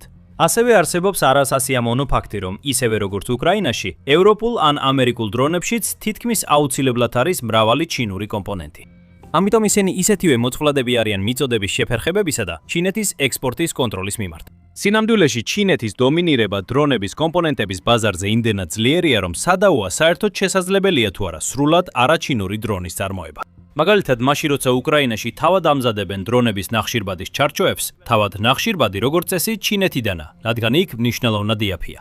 დრონების დამტენი ბატარეებიც ძირითადად ისევ ჩინეთში იწარმოება, რადგან როგორც უკვე ვთქვით, ჩინეთი დომინირებს ბატარეებისთვის საჭირო მასალების, როგორიცაა ლითიუმი და იშვიათმიწა მეტალები, მიწოდების ჯაჭვებში. და მთელი მსოფლიო დრონების ინდუსტრია კვლავაც დამოკიდებულია კრიტიკული იმპორტის ვიწრო სპექტრზე, მათ შორის ლითიუმის მარილებზე, ნეოდიმიუმის მაგნიტებზე, ნავიგაციის ჩიპებსა და თერმულ სენსორებზე, რომელთა მიწოდებაზეც ჩინეთს ფაქტობრივად სრული კონტროლი აქვს.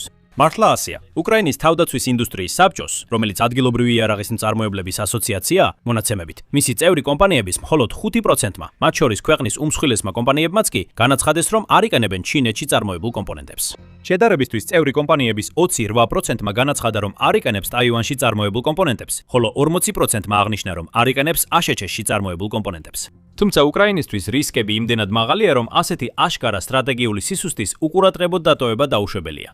იმის გათვალისწინებით, რომ FPV დრონები უკრაინის სამხედრო ძალებისთვის სასიცოცხლოდ მნიშვნელოვანია, კრიტიკული კომპონენტების დაუცველი მიწოდების ჯაჭვები წარმოუდგენელია.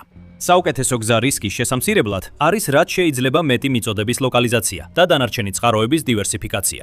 და სწორედ ასე უმკლავდება უკრაინა ამ პრობლემას, უკვე მნიშვნელოვანი წარმატებით. ჯერ კიდევ 2024 წელს უკრაინული დრონების უმეტესობა თითქმის მთლიანად ჩინური კომპონენტებისგან იკრიბებოდა. უკრაინის თავდაცვის ინდუსტრიის საბჭოსა და ზმეინის კუნძულის ინსტიტუტის მიხედვით, 2025 წლის ბოლოსთვის უკრაინულ დრონებში ჩინური ნაწილების წილი დაახლოებით 38%-მდე შემცირდა. ეს შთამბეჭდავი დინამიკაა, რომელიც ხაზს უსვამს ინოვაციას, ინტენსიურ მუშაობასა და ინვესტიციებს, რომლებიც უკრაინული დრონების ადგილობრივი კომპონენტების წარმოებაში ხორციელდება. და უკრაინის პარტნიორები ამას სერიოზულად აღიქვამენ. მათგან ბევრი თავადაც იღებს აქტიურ ზომებს ჩინეთზე დამოკიდებულების შესამცირებლად, ასევე ცდილობს მომარაგების ჯაჭვების გადატანას მეგობრულ ქვეყნებში, სადაც ეს შესაძლებელია. მაგალითად, ევროკავშირის კრიტიკული ნედლეულის აქტი მიზნად ისახავს ევროკავშირის დამოკიდებულების შემცირებას იმპორტზე და ამ მასალების მოპოვებისა და გადამუშავების საკუთარი შესაძლებლობების განვითარებას. და როგორც სხვა მრავალ სფეროში, უკრაინის პარტნიორები სარგებლობენ მისი გამჭრიახობის შედეგებით დრონების წარმოების ლოკალიზაციაში. ამასობაში მოსკოვში რუსეთის პრეზიდენტი ვლადიმერ პუტინი შეშფოთებით აკვირდება მოვლენებს. ფაქტობრივად მას არაფერი შეუძლია გააკეთოს უკრაინის თავდაცვის სუვერენიტეტის გაძლიერების შესაჩერებლად. მისი ძვირფასი სისტემებიდან სულ უფრო მეტი ნადგინადგურდება $500 უკრაინული დრონებით და ჩინეთის მეშვეობით წარმოების მოცულობებზე, რაც არაპირდაპირი კონტროლი ჰქონდა, თანდათან იშლება. პუტინისთვის უფრო შემაშფოთებელია ის, რომ მისი FPV დრონების ასამბლეის ხაზებიც ისეთივე დამოკიდებულია ჩინეთიდან შემოსულ კომპონენტებზე, როგორც სხვები, თუ არა უფრო მეტადაც კი. ამ ეტაპზე რუსეთის სტრატეგიული პარტნიორობა ჩინეთთან ქმნის გვერდი saulis გზებსა და ფარულ დარიგებებს, რაც მას სტრატეგიული რისკების უმეტესობისგან იცავს. მაგრამ თუ ამ შეთანხმებაში რამე არასწორად წავა, რუსეთის დრონების წარმოება ძალიან სერიოზულ პრობლემაში აღმოჩნდება და უკრაინას უკვე სერიოზული უპირატესობა აქვს ამ აშკარა სისუსტის აღმოფხვრაში. და თუ საუბრობთ რუსებზე, რომლებიც სერიოზულ, ძალიან სერიოზულ პრობლემაში არიან, ნახეთ ეს ვიდეო იმის შესახებ თუ როგორ ემუქრება რუსეთის სამხედრო ძალას კოლაფსი. მადლობა ყურებისთვის.